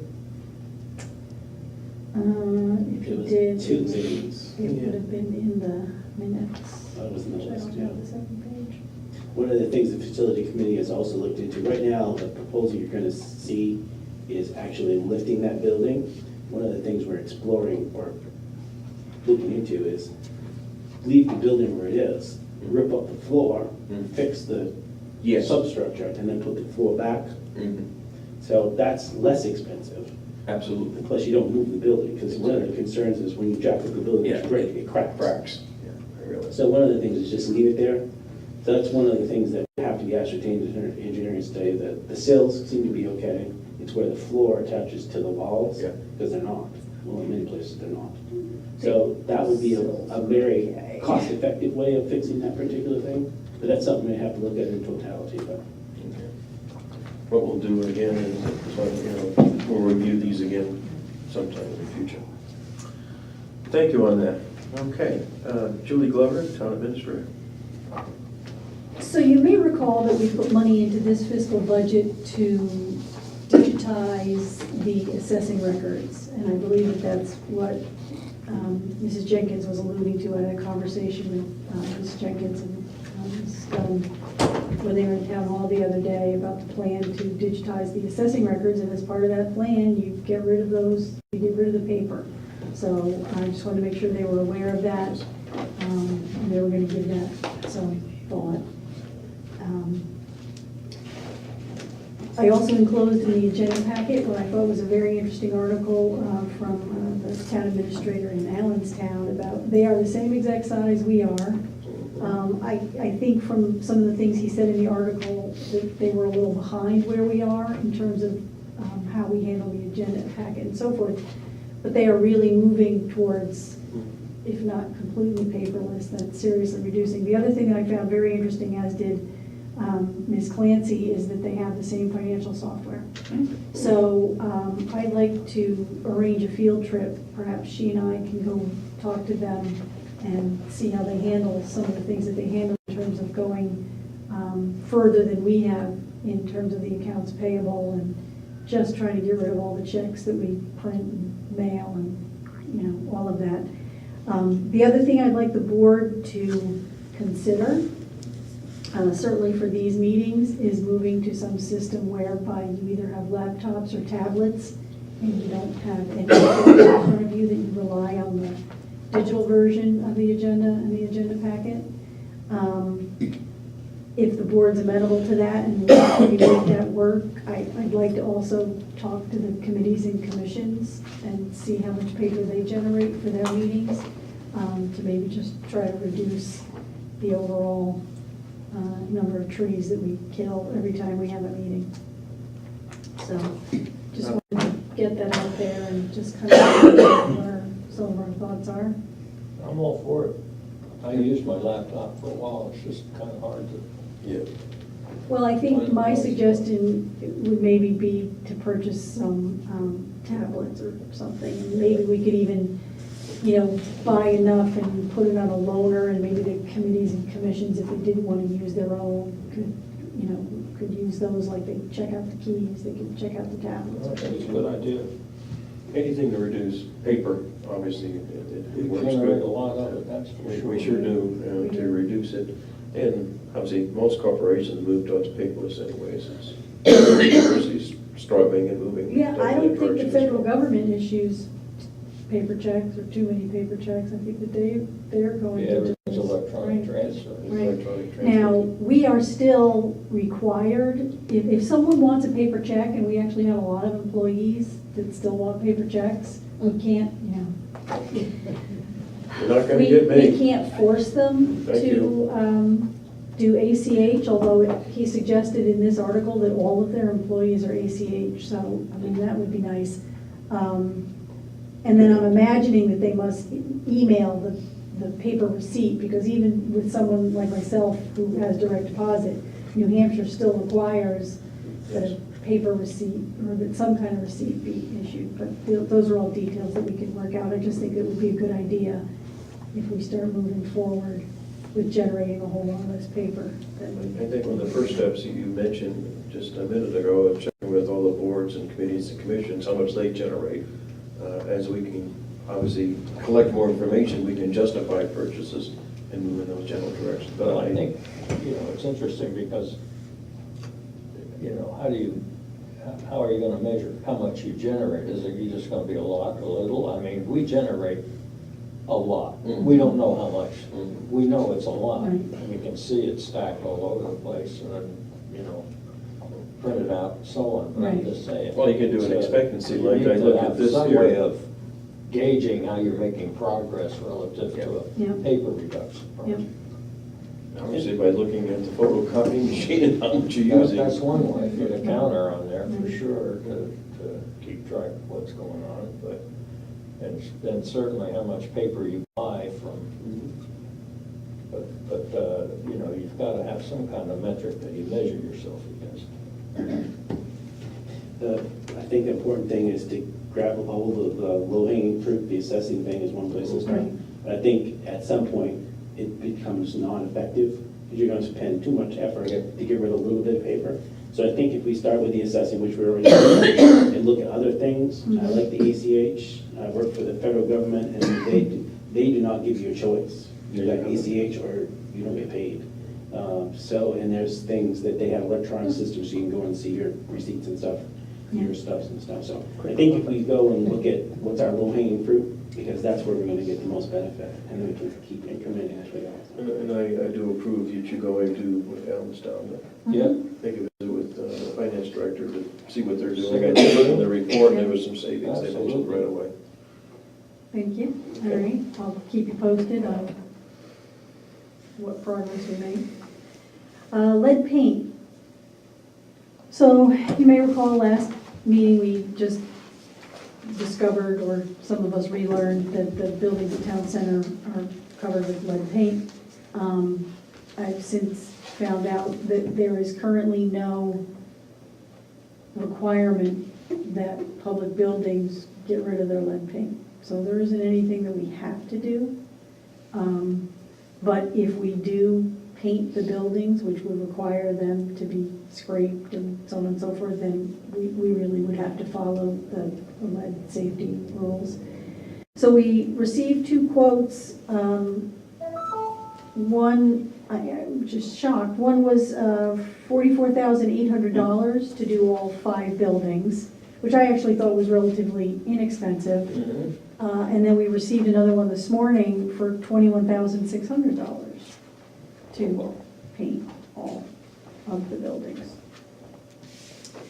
So I guess at this time, I'm just looking for some guidance from the board. I know obviously we're going to want to wait until the facilities committee and that works its way through. But I just want to let you know what I discovered, that we don't have to do anything, and that it really isn't, it's not big money at all. I don't think anyway, to have to but take care of the lead paint that's on all 6 buildings, or 5 or 6 buildings, and then repaint them, so. Okay. I don't think there's any common discussion at this point. We're gonna wait for the facilities committee to see what's happening. Exactly. And we're glad at least we have the proposal. How long are the quotes good for? I don't know, probably 30 days. But I mean, it's August, I know the one painter is very busy, so I don't know, even if we wanted to move forward, whether we can get it done this fall or not. You have in front of you the draft of the revision to the personnel policy to implement insurance, health insurance for part-time employees. I didn't put the specific contribution, although the board had talked about and approved, I think, 50%, just because you don't want to have to redo the personnel policy every time you want to make a change to that. You may recall that a couple of years ago, the board started increasing the amount that grandfathered employees contribute. So I guess at this time, I'm just looking to see whether you have any questions or whether or not we want to finalize this.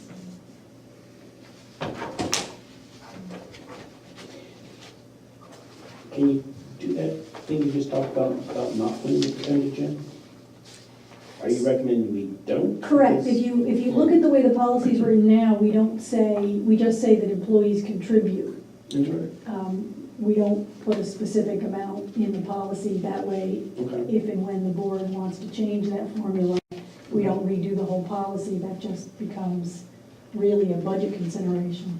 So how does the employee know what they have to contribute? Is that someplace else? We tell them, yeah. Oh. Yeah, they get a memo every year advising them of the new rates and what their biweekly Percentage. contribution is. Okay. No, I've read through this, I think we're moving in the right direction. Okay, let's move forward. Do you need a A vote, yeah. Yeah. Which, no,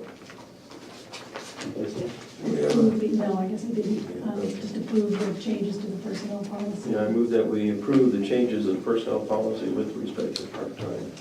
You just had it in front of me. Health insurance for Yeah, part-time employees. Sounds good. Can we reference the 14-6A2 or something like that? Absolutely. I'll second that with that friendly addition. A friendly addition with a friendly addition. Sounds good to me. Any further discussion? All those in favor? Motion carries. Thank you. Anything else? No. Move to accept the consent agenda as presented. Questions, comments? Hearing none, all in favor? Aye. Can we ask the gentleman who just left? It's my understanding based on the law that they passed, this has to be the block grant has to be used for something in addition. Can we instruct the highway road agent to get us a list of what possibly we could do in the spring? Maybe move up some roads that were going to be in the next fiscal year or something, and just give us a list in terms of what those particular roads would be Good idea. for that $95,000. Absolutely.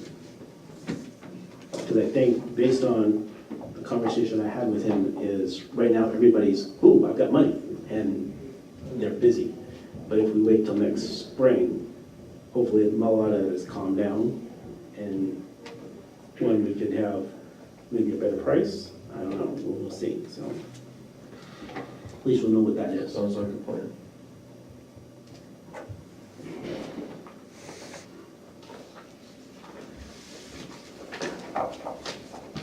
I move to accept the public committee meetings from July 31st, 2017. Second. Discussion? Hearing none, all in favor? Aye. Motion carries.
Move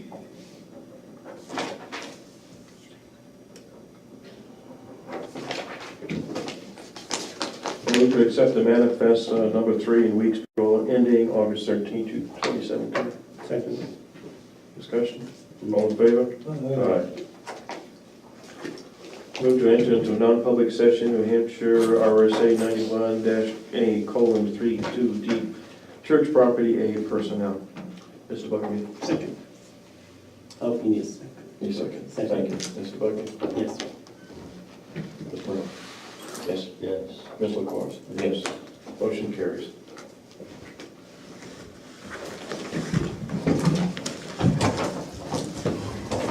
John, what's the best way to communicate with you guys?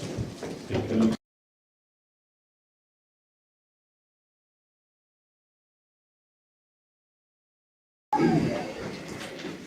I move to seal the non-public meeting minutes. Second. Mr. Bugby? Yes. Mr. Brown? Yes. Ms. LaCourse? Yes. Motion passes. Julie, is this your pen that I'm using?